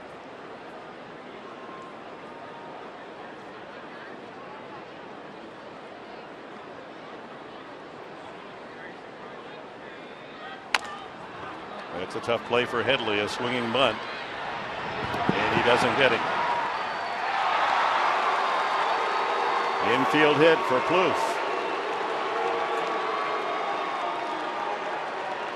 So first and third with one out. Now just a swinging bunt. You can see Chase Headley. The only play he had is to barehand this, and Plouffe hustles down the line. Nice barehanded play by Chase Headley, athletic, but not in time. So the first serious threat for Minnesota, they have a man 90 feet away, Mauer, after the walk and steal infield hit. And that brings up Chris Parmelee, the cleanup man. He's grounded out and struck out.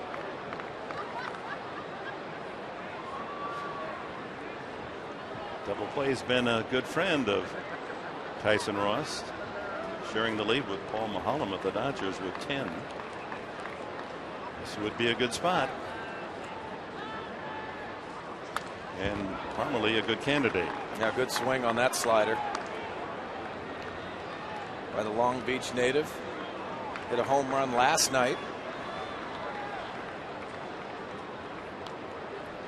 He was a first-round pick of the Twins 8 years ago, 20th overall. Heavy clouds out there. Center field, low. Talk of some precipitation tomorrow. It'd really be odd this late in May. Swing and a miss. Fastball. This is the spot for a strikeout.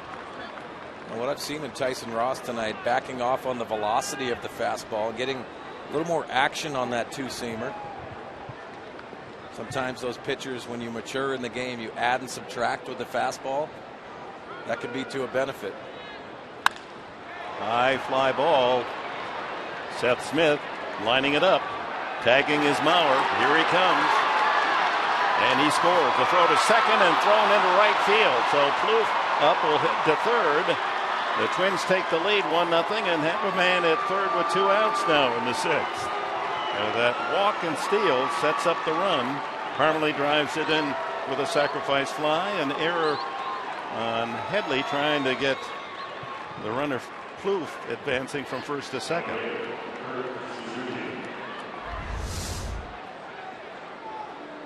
Well, here's the throw in from Seth Smith, and Chase Headley tries to get Plouffe at second base with the awkward throw and not backing up for Will Venable. Too late to that position as they appeal at first base. Andy Fletcher, the first base umpire, says safe on the tag, but doing the little things for the Twins. So 2 outs, and Suzuki, the catcher, the hitter. He's grounded out twice. Parmelee delivers a RBI, and the shutout bid for Tyson Ross gone 1-0. They take advantage of a walk.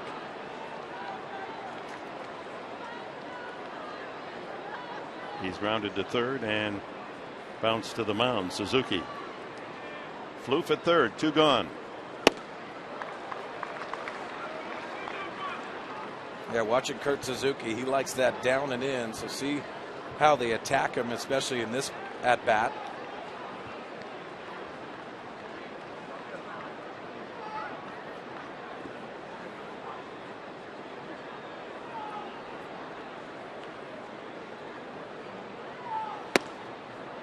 This is a big hitter for Ross to get out. You want to leave that man at third.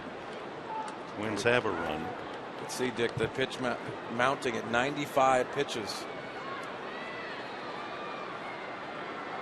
A lot of strikeouts, 6. That'll raise the count. Just 2 walks, but one of those here in the 6th has been costly. 2-1.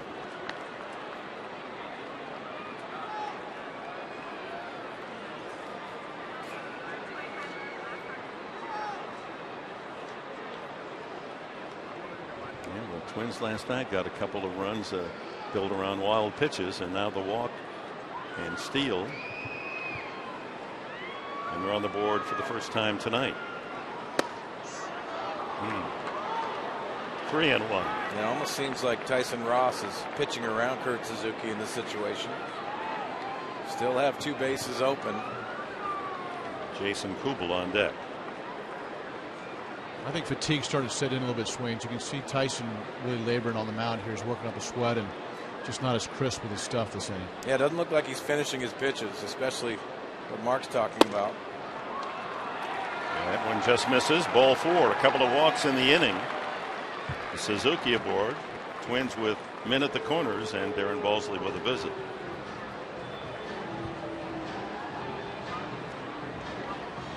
This may be just one of those visits, more to give him a chance to catch a breath. Tough inning. Meanwhile, Dale Thayer peeling off his warm-up jacket.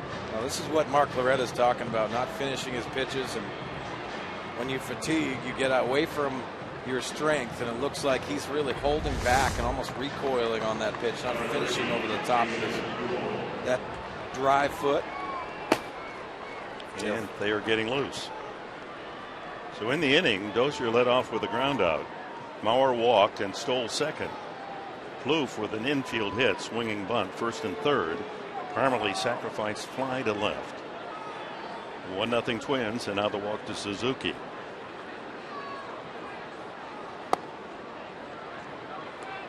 Kubel walked and grounded to second. Well, Dick, with men on first and third, you can't employ the shift. You can see a typical lineup right here with guy on first base. Boy, Venable playing really shallow in right field and well off the line.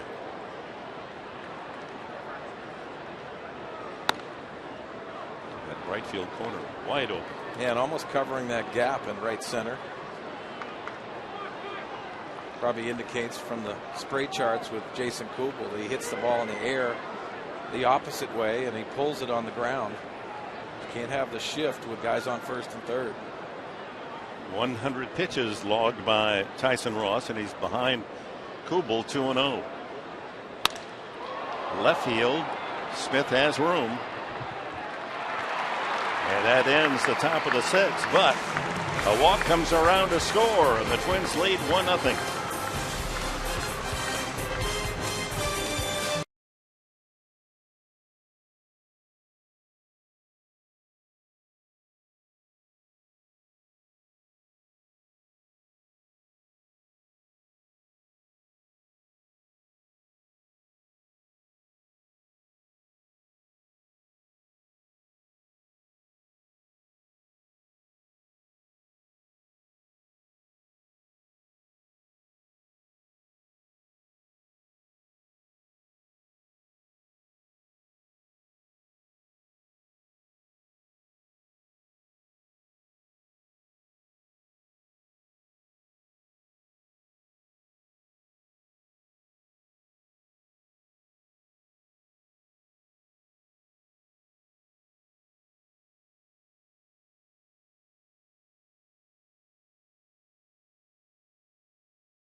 Padres baseball by Saquon Casino. Real friendly, real close. By Jack in the Box. Head to Jack in the Box and try the new Jack's Blazin' Chicken Sandwich.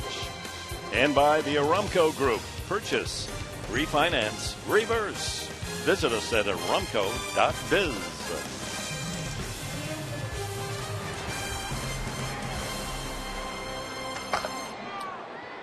With Mark Sweeney, Mark Loretta, Chris Button, Dick Enberg here at Petco Park. We go to the bottom of the 6th inning. Chase Headley, Yonder Alonso, and Jed Jerko against right-hander Phil Hughes, who now has a run to work with. 1-0 Twins.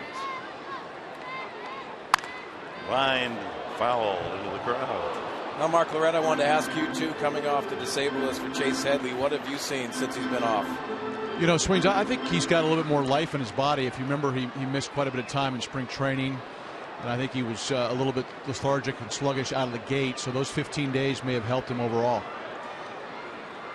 Yeah, it seemed like during the disabled list stint, he got healthy early. He was ready to go. And he shoots one up the middle for a base hit. So the leadoff man is on for the Padres. Headley 2 for 3. He joins Smith and Maben with a pair of hits. When we take a look at this swing, watch how his hands work, and you can see the hands work through the baseball down on that way. And you can understand controlling that barrel, but he controlled his body as well.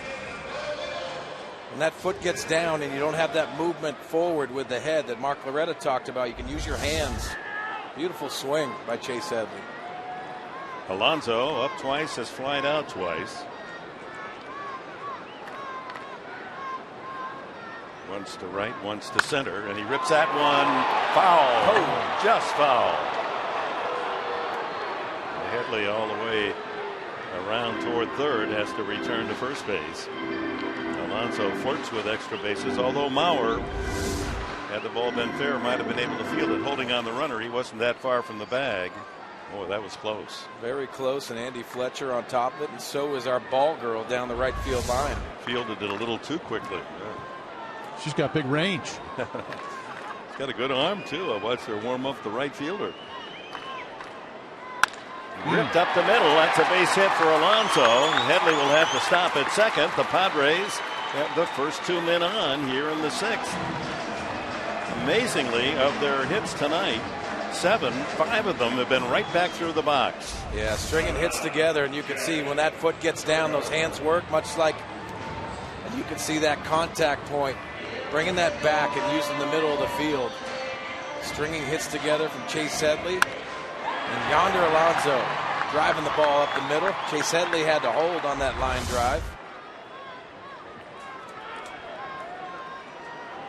First time tonight the Padres with the first 2 men aboard against Hughes. He's given up 7 hits, all singles. Jerko is flying to right and fouled to first. Ground ball diving at third is Floof, and they'll settle for the force out at second. Good move by Alonso as Floof had to get up to throw to second. That allowed Alonso to tie up the second baseman Dozier and save the Padres from a double play. Yeah, athletic play by Trevor Bluth. Watch the reactions at third base, playing on the grass and diving and making that play, and on the knees, getting that force out at second base. Dozier tries to get Headley napping off a third. Well, the Padres with a chance to answer. The Twins scored their run on a sacrifice fly. Padres can tie it on an out. Venable has lined deep to left and struck out. Runners at the corners for the Padres with 1 out.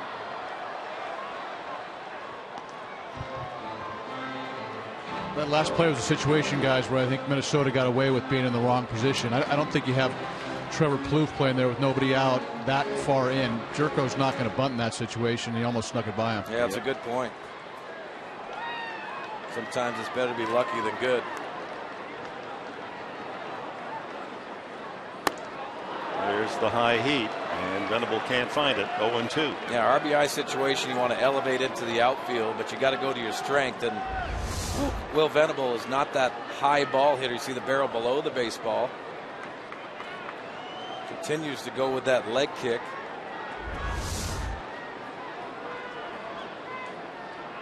He's got to shorten up in this situation. That was a good short punch there, and look at the distance he got. That would have gotten the run home if he had put it in fair territory. Well, Dick, I agree. I mean, you shorten your swing and you put the barrel on it. Let the velocity of Phil Hughes drive the ball to the outfield. Let him supply the power. 1 out. Headley the tying run at third. Go ahead score carried by Jerko at first base. Ooh, just did save himself there with a check swing. Going up the ladder on Venable as Alex Torres joins Dale Thayer in the Padre pen.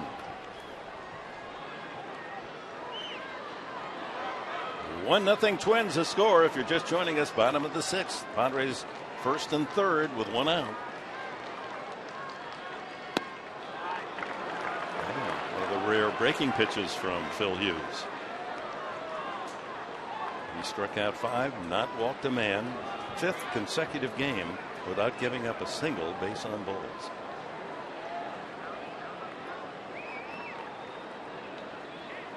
He's had only 2 3-ball counts.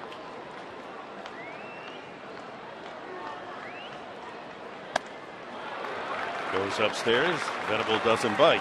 You can see from our Fox tracks by Southland Technology working up in the strike zone. That's the weakness right up there. Up above the zone for Will Venable. He's got to know that top of the zone, but with 2 strikes, you got to battle.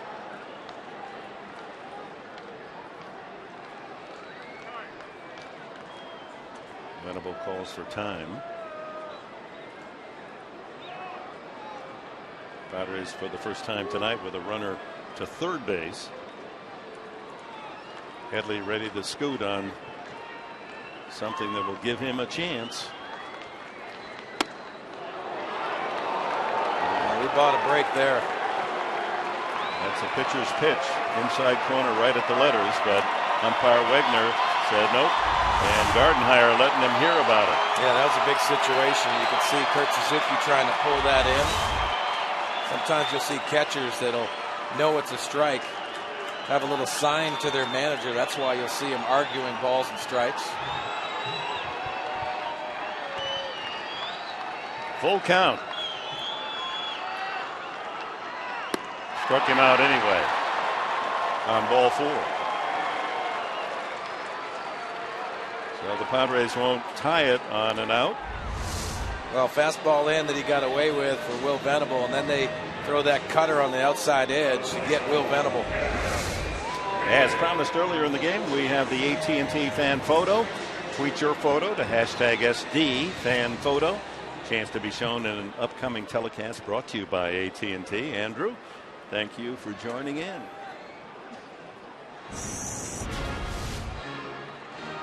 Cameron Maben up twice, 2 base hits, a single to center and a single through the hole on the left side. CB's got another base hit in him.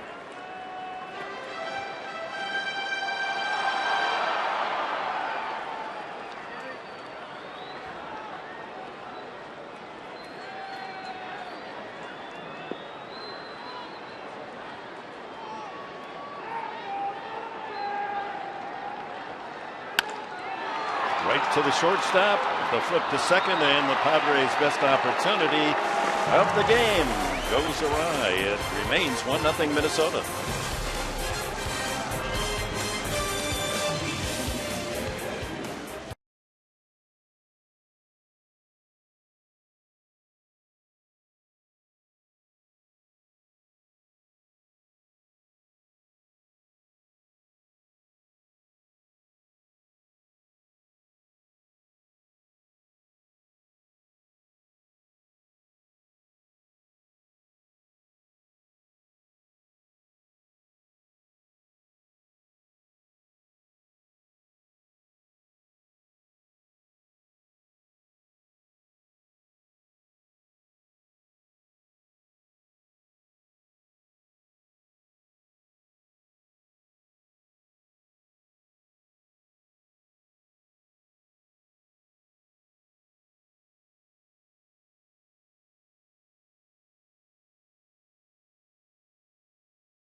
Takes advantage of a walk and a steal and a scratch hit with a sacrifice fly to drive in the only run of the game. Ross has pitched brilliantly.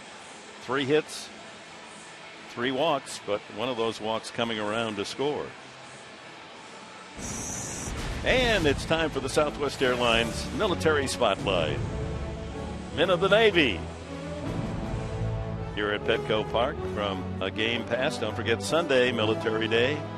And also you'll get those knock-around sunglasses on Sunday. They even look good on the Navy officers. And we'll be browning out on Friday night with the Cubs coming in.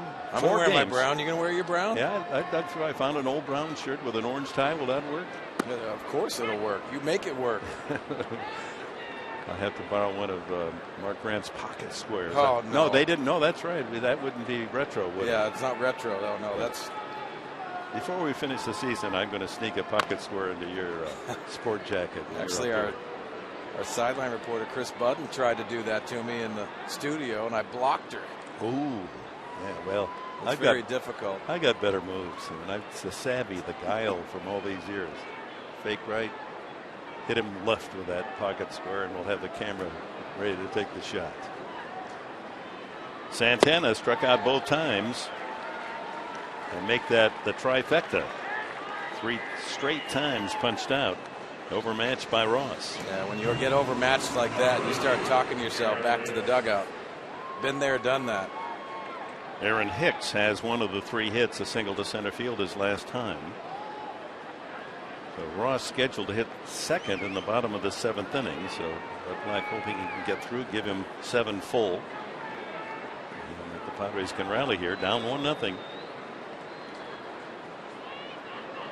Twins pitching tough. The Padres in 15 innings have had only 1 scoring inning against Minnesota. They got all 3 of their runs last night in the 5th. Pitcher Hughes. Still plenty left in his tank, apparently. Yeah, only 84 pitches for Phil Hughes. Very economical tonight. Aggressive with the fastball, also mixing in a breaking ball to go along with that. 1-1. And that's a comebacker. Made to order for Tyson Ross for the 2nd out. And Hughes indeed will stay in the game and bat for himself. He has struck out and get a comebacker his last time.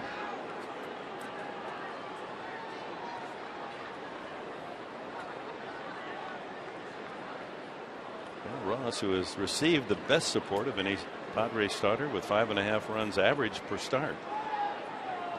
But nothing tonight from his offense. 3 innings to go. Continues to use that fastball effectively. Setting up the slider. 0-2. Well, I've loved the movement on his 2-seamer tonight. That's been his specialty. Yes, you're going to look at those strikeouts to see the wipeout slider.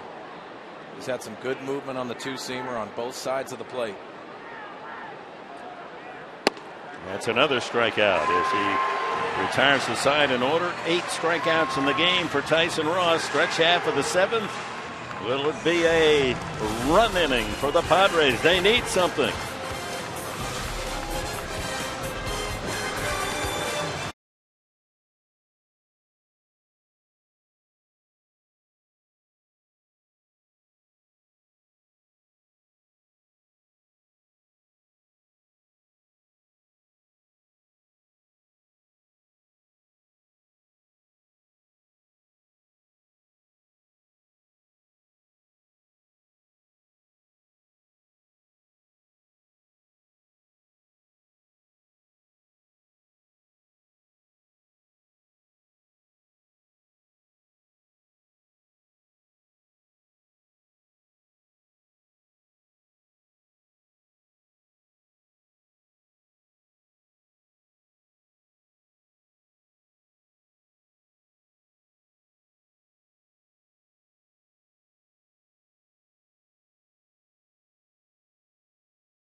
Here in San Diego, Buddy Black hoping that this game does not go into extra innings because he has a red-eye schedule for him and his wife across the country to go to Maryland because his daughter Jessie will graduate from the University of Maryland tomorrow.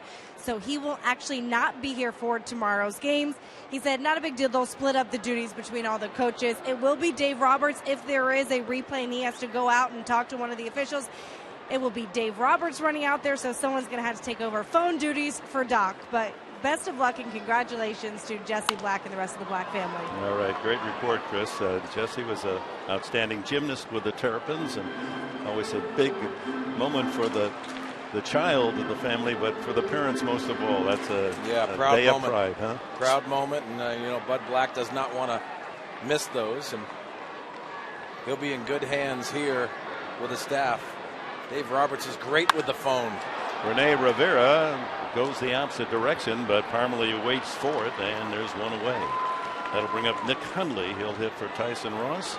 So Ross, outstanding 7 innings, allows 1 run, only 3 hits, walked 3. One of the walks came around to score, struck out 8. Well, Tyson Ross's job tonight was to limit the Twins offensively and hopefully get some support from the Padres. Now Padres have to do their job and try to get Tyson a victory.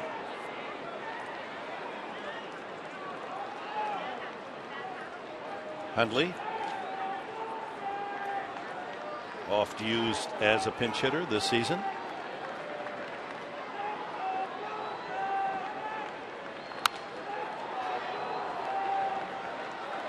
Good approach by Nick Hundley with that fastball over the middle of the plate. Nick has had 55 official at bats all season, 22 of those as a pinch hitter. He has 5 hits. There's the lineup. Smith, Headley, and Maben all with a pair of hits. The other by Alonso. But empty on the run column.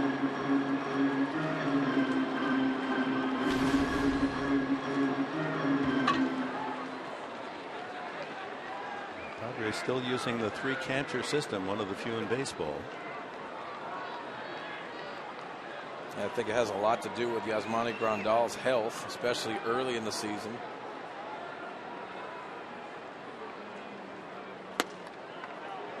One and 2.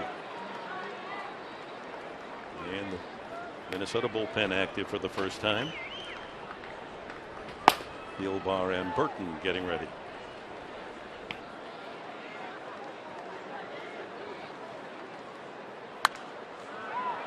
Late on the swing again, but still alive. 1 and 2.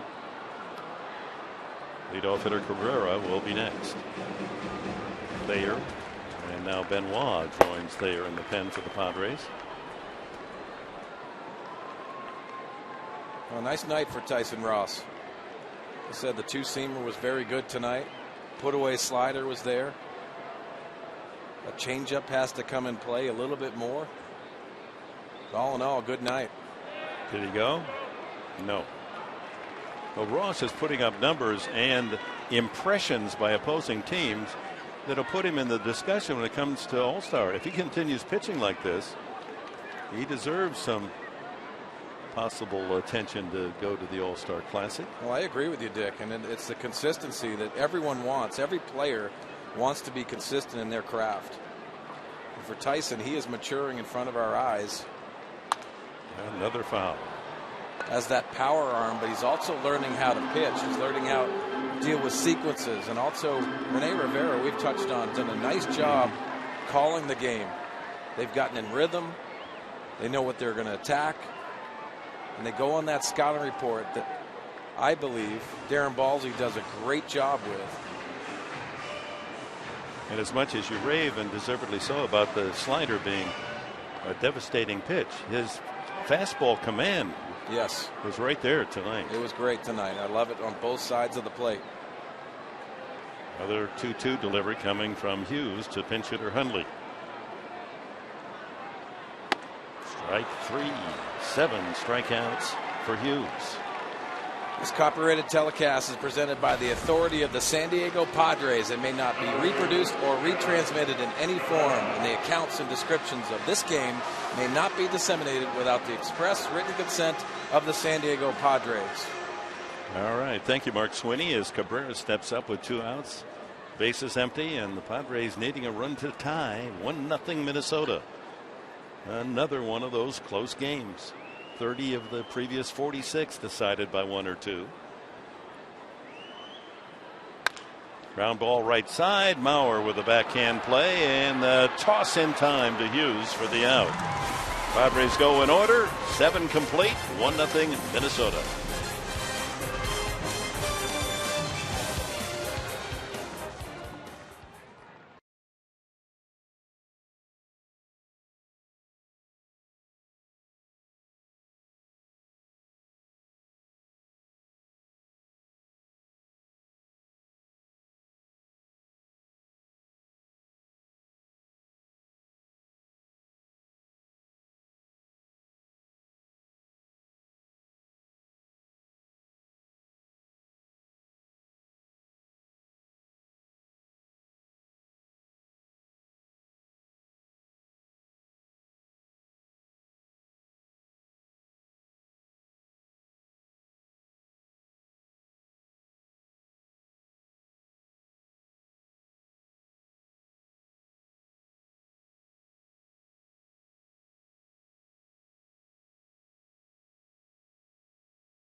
Mark Loretta, Mike Pomeranz with you, working on Padres Live, the post-game show brought to you by Cox Communications. Right now, 1-0 Twins, top of the 8th inning. Boy, you can't fault Tyson Ross. Spins a gem, 7 innings, 8 strikeouts. No, certainly not. I thought Tyson Ross had some of the best stuff of the year, and I also thought he showed a lot of heart. I thought he fatigued a little bit, Mike, in the 6th inning, but came out and gave him 7 strong innings.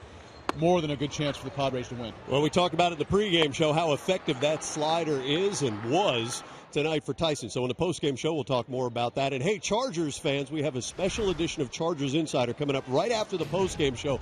Don't miss it.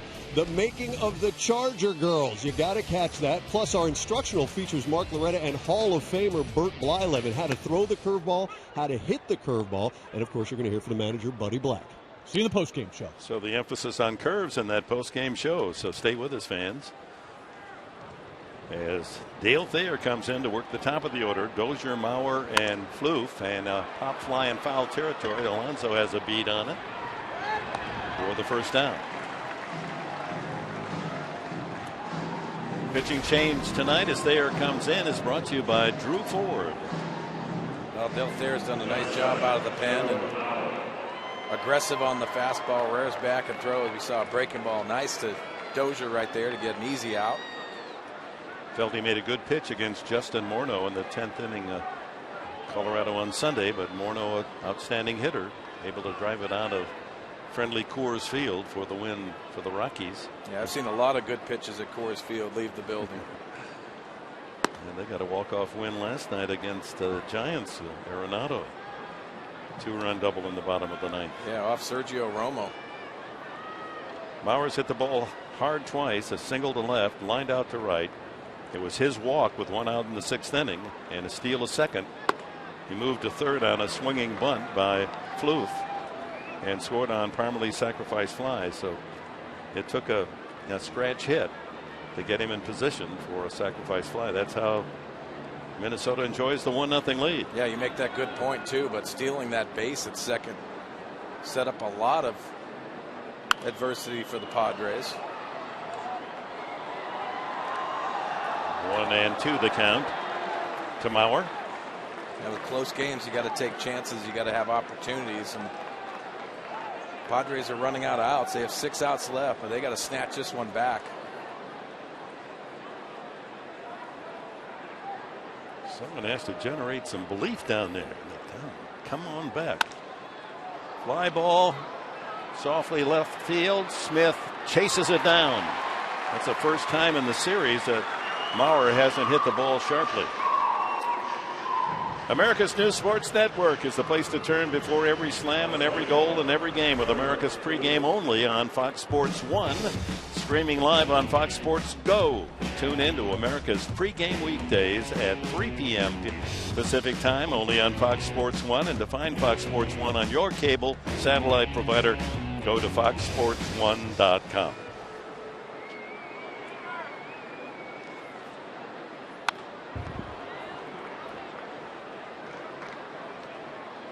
So 2 outs to Trevor Plouffe, who was struck out, grounded out, and it was his swinging bunt single to third that set Mauer at third base where he could score in the sacrifice fly.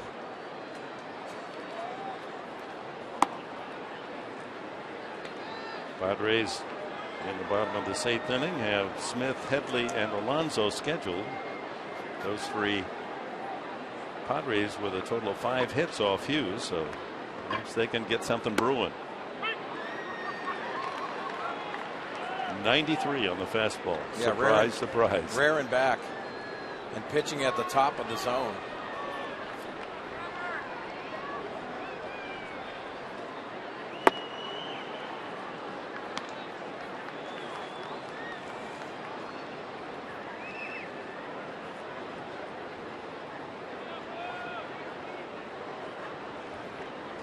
Like Matt Guerrero, the former Dodger, in the pen.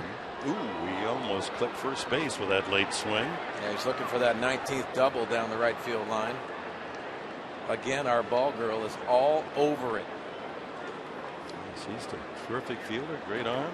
Good first step. Casey Fiend now getting ready in the Twins pen. Just outside. Yeah, you saw Renee try to pull that in a little bit. 15-year veteran Mark Wagner not having any of that. The top of the strike zone. He's worked the edges. Full count.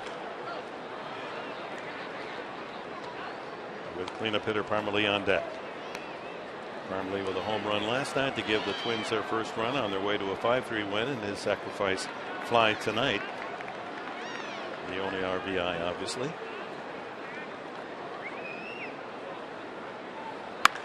Whoa, a rope that's fouled off the facing of the box seats down there in the left field corner. That was a tough carom for our ball girl down the left field line. She had to go across her body. Difficult play. That was whistling down toward her. That one is hit deep to left field, and Smith can only look up and watch it go into the second tier. Home run for Plouffe, his 3rd of the season. So Dale Thatcher touched up again with the long ball. They are giving up the home run in the Morneau blast on Sunday, and that'll pad the lead to 2-0. Well, Derek there after the breaking ball misses location over the heart of the plate. Trevor Plouffe with the doubles power ends up hitting his 3rd home run. That one had some distance on it. So 2-0 Minnesota. Whoa, that ball eats up Jerko. He spins and throws and still gets them. Wow. What a second reaction by Jerko. Off his arm, he's able to track it down on the fly and shallow right field spin and throw out Parmalee. That's the best defensive play of the game, but Trevor Plouffe has made it all the tougher for the Padres. That's 2-0.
Welcome back. Ron Gardenhire has challenged the call at first base, and as you can see, Mark Wagner has just said he was out. The call confirmed as Jerko made a remarkable play. Ball off his arm. He tracks it down on the fly, catches with a bare hand, and throws all in one motion to get Chris Parmelee. Yeah, the awareness of Jed Jerko on that play and staying with it. That was a hot smash.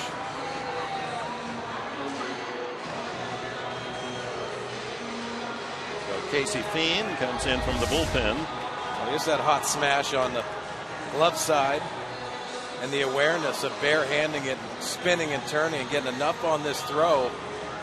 Credit Andy Fletcher, the first base umpire, being in that right spot to make that call. So Phil Hughes' night is through, and outstanding outing again from the right-hander, who is 4-0 in his last 5 quality starts. Leaves the game at 7 innings, no runs. He scattered 7 singles, did not walk a man for the 5th consecutive game, and struck out 7. Well, a lot of fastballs for Casey Fiend. Also a cutter to go along with that slider for the breaking ball. He pitched the 8th inning last night, struck out 2 and walked a man. Ron Gardenhire goes to his bullpen. Padres hope a change of scenery on that pitching mound might change their fortune tonight. Looking for a run or more.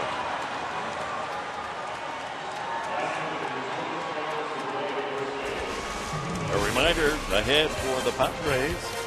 The Cubs will be in town beginning tomorrow night. The first of 4, Eric Stoltz and Jake Arrieta matched up. 6:30 for our Fox Sports San Diego pregame show live. Then on Saturday or Friday, that's the brownout night. Robbie Erlin will go against veteran Edwin Jackson. Same time, 6:30. Saturday at 6:30.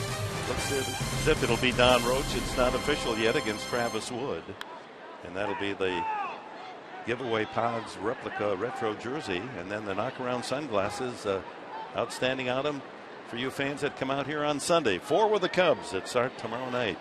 6:30 here on Fox Sports San Diego. Now it's going to be great to see Rick Renteria, the manager of the Padres. The Cubs, excuse me, but he was the bench coach for the Padres last year.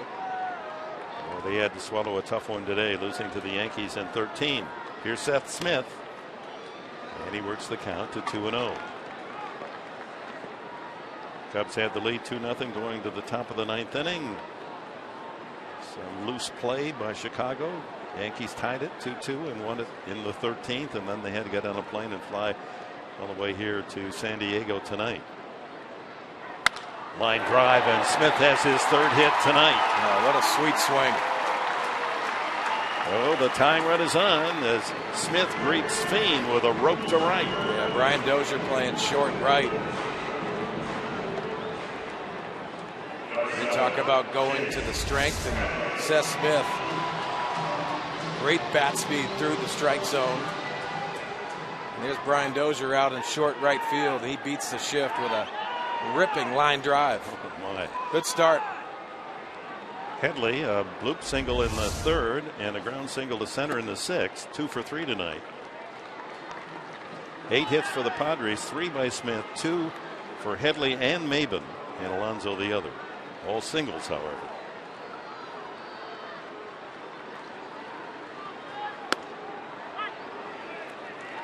One and one to Headley.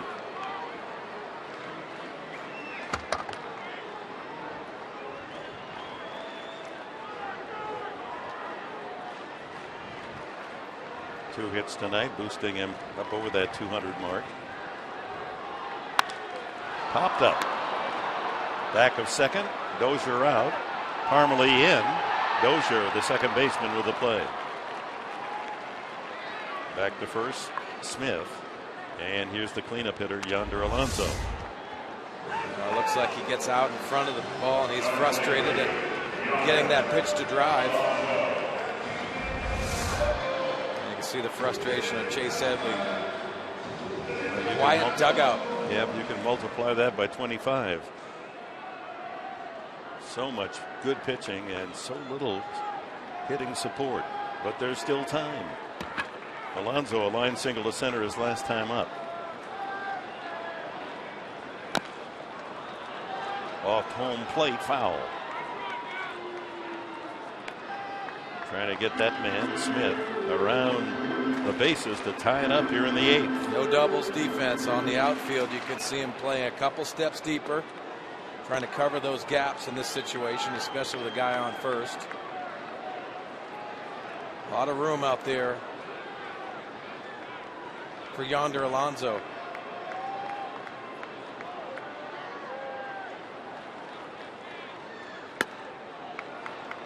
One and one. Seen a lot of deep fly balls from Yonder Alonso, and needs to stay that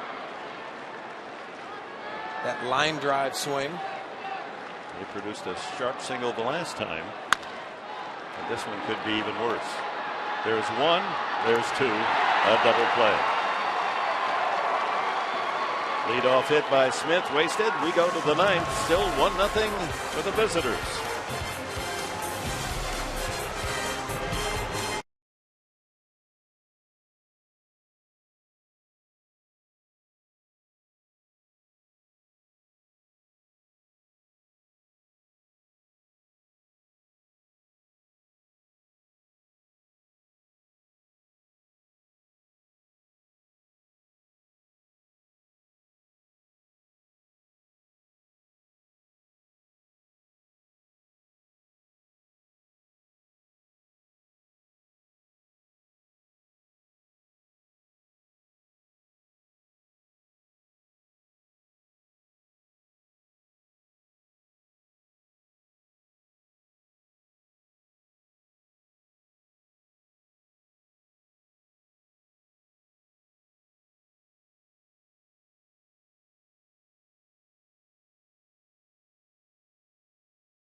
Baseball by Southwest Airlines. Find Southwest Airlines fares online, only at southwest.com.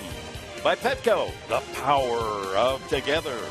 And by your San Diego Lexus dealer. As the 9th inning, 2-0 Minnesota. A home run by Trevor Plouffe, extending their lead in the last inning off Dale Thayer and Kevin Quackenbush, the youngster called up from El Paso. Yeah, clean 9th inning last night with a strikeout and 2 weak ground balls. He'll face Suzuki, Kubel, and Santana for the Twins in the top of the 9th. Well, Dick, you look at Phil Hughes, and you, as advertised coming into this start, 94 pitches tonight, only 9 curveballs, 78% for strikes.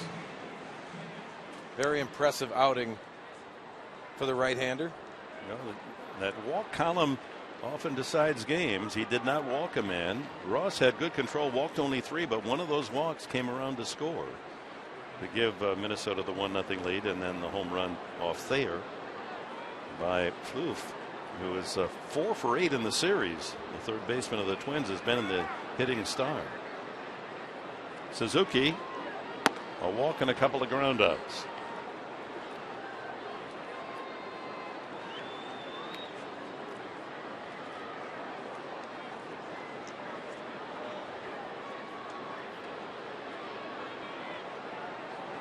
$16,079 here at Petco tonight. High fly ball to center. Maben camped under it. 1 away. Chris Button, what do you have for us? We guys have talked about Kevin Quackenbush having to go back and forth from El Paso to San Diego. I asked him how he deals with the frustration of bouncing back and forth, and he said, I just take every opportunity that I'm here in the big leagues to make the best of it, and every day that I'm here is just an opportunity. He said, I did watch a lot of guys in the past, guys like Brad Boxberger and Burt Smith. I saw them bounce back and forth and really got an idea of what would prepare for me. He said the worst part of it, though, all the flights. You can forgive the airlines if you get to stay up with a big club, wear that major league uniform. The best part of it is putting that major league uniform on. It always feels good, tailored, feels a lot different than that minor league uniform. But you know what? It's professional baseball. Kubel takes a strike. But those are great comments to hear from Kevin Quackenbush. He'll do whatever it takes to stay here. Every player wants to come here and stay here and never be down in the minor leagues again. You earn a chance. And now what can you do with it? Up the middle, Cabrera has to range behind second and throws him out. Time now for the Carl's Jr. star of the game, Phil Hughes. Yeah, just economical tonight. Not many breaking balls. We already talked about only 9 curveballs, but the power fastball, the cutter combination, but a lot of strikes.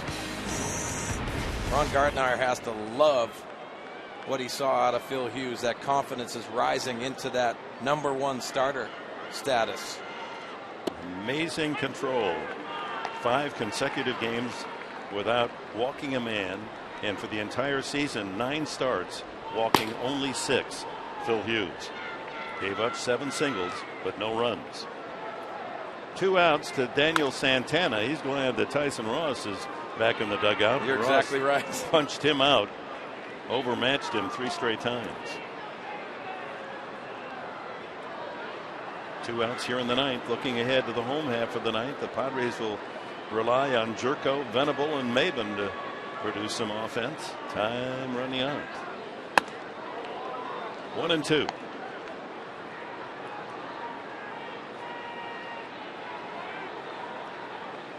A former Chihuahua, now a Padre.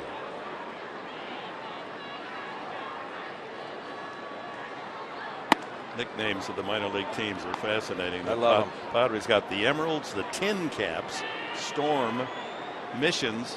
San Antonio makes a lot of sense. Chihuahuas. A new nickname for El Paso, the AAA club.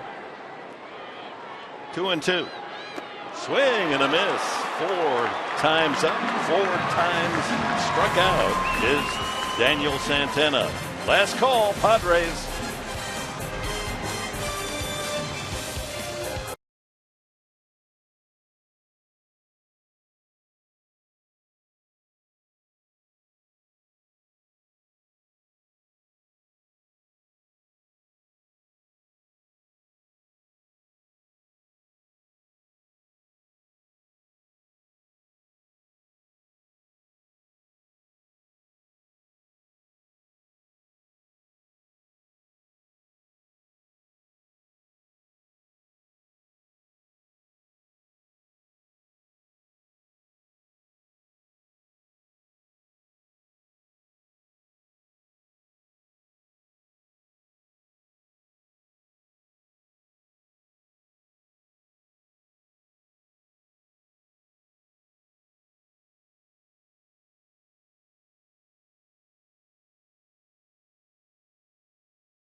Eight to 4, but trailing 2-0.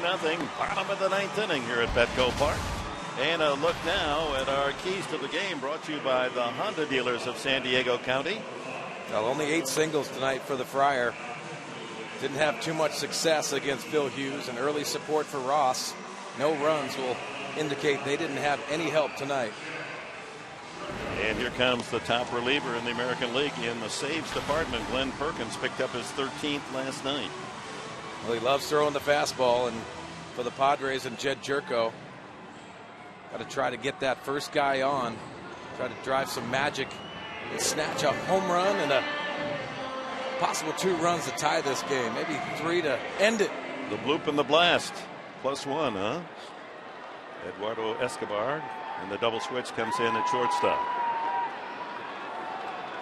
Jerko has not struck out. He's grounded out twice and fly to right. Chris Denorfia in the on-deck circle apparently will hit for Venable.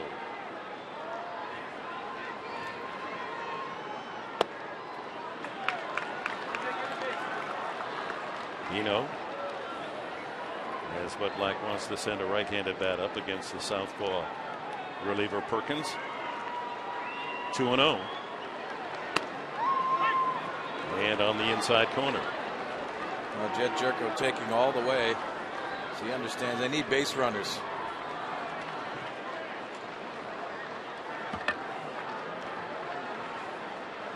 Twins pitching, shutting out the Padres 12 consecutive innings. And now 3-1.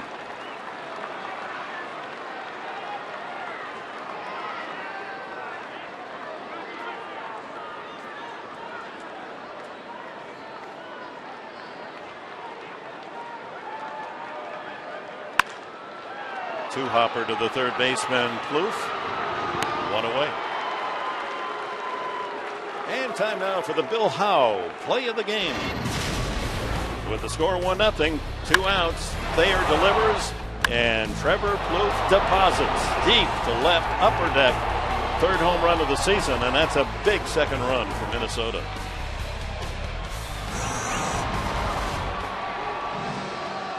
Quite a series for that third baseman. 4 hits, a home run, a double.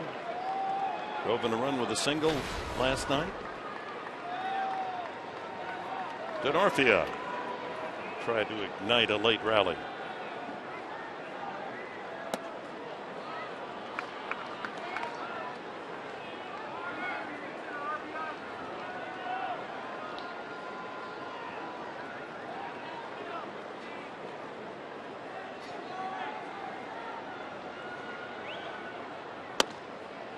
Taken all the way, a fastball strike.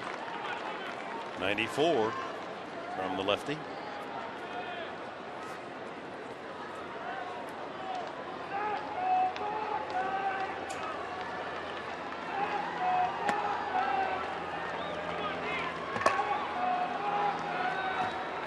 Two balls and a strike to Denorfia.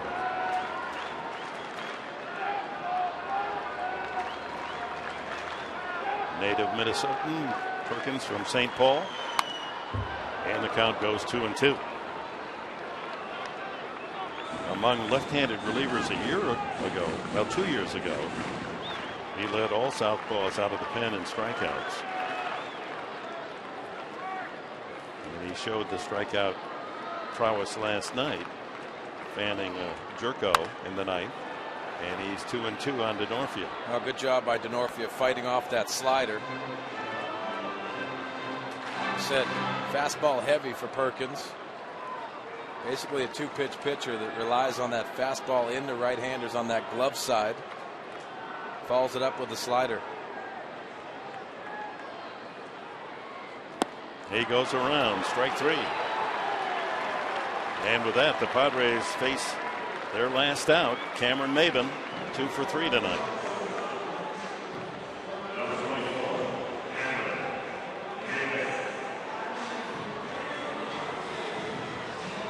So to this point, the Padres in 2 games against Minnesota pitching able to score in only 1 inning. They did get 3 in that one in the 5th inning last night in a short-lived 3-2 lead. But since the 5th last night, goose eggs staring at that scoreboard right into the eyes of manager Bud Black. Strike 1. Well, it's got to be frustrating offensively, not playing up to your potential. You hear the words from manager Bud Black. Not a lot of energy in that dugout. Perkins making Padre hitters look bad here in the ninth. That slider fooling Maben. Yeah, a lot of blank stares, and things aren't going right. This game can really beat you down.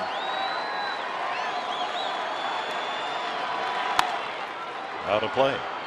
Twins out away from winning their 8th game in the last 11. They're on a good little streak here and a chance to gain a game on the Tigers, and they'd only be 5 out of first place in the Central Division. On their way to San Francisco for 3 Friday, Saturday, Sunday. Ron Garden hires Twins. That's Money John Dahl. Didn't see any duty tonight.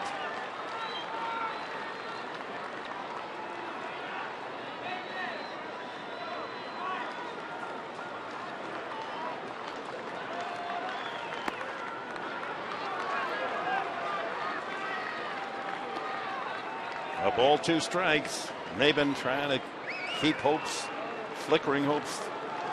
They may be alive here in the bottom of the 9th inning.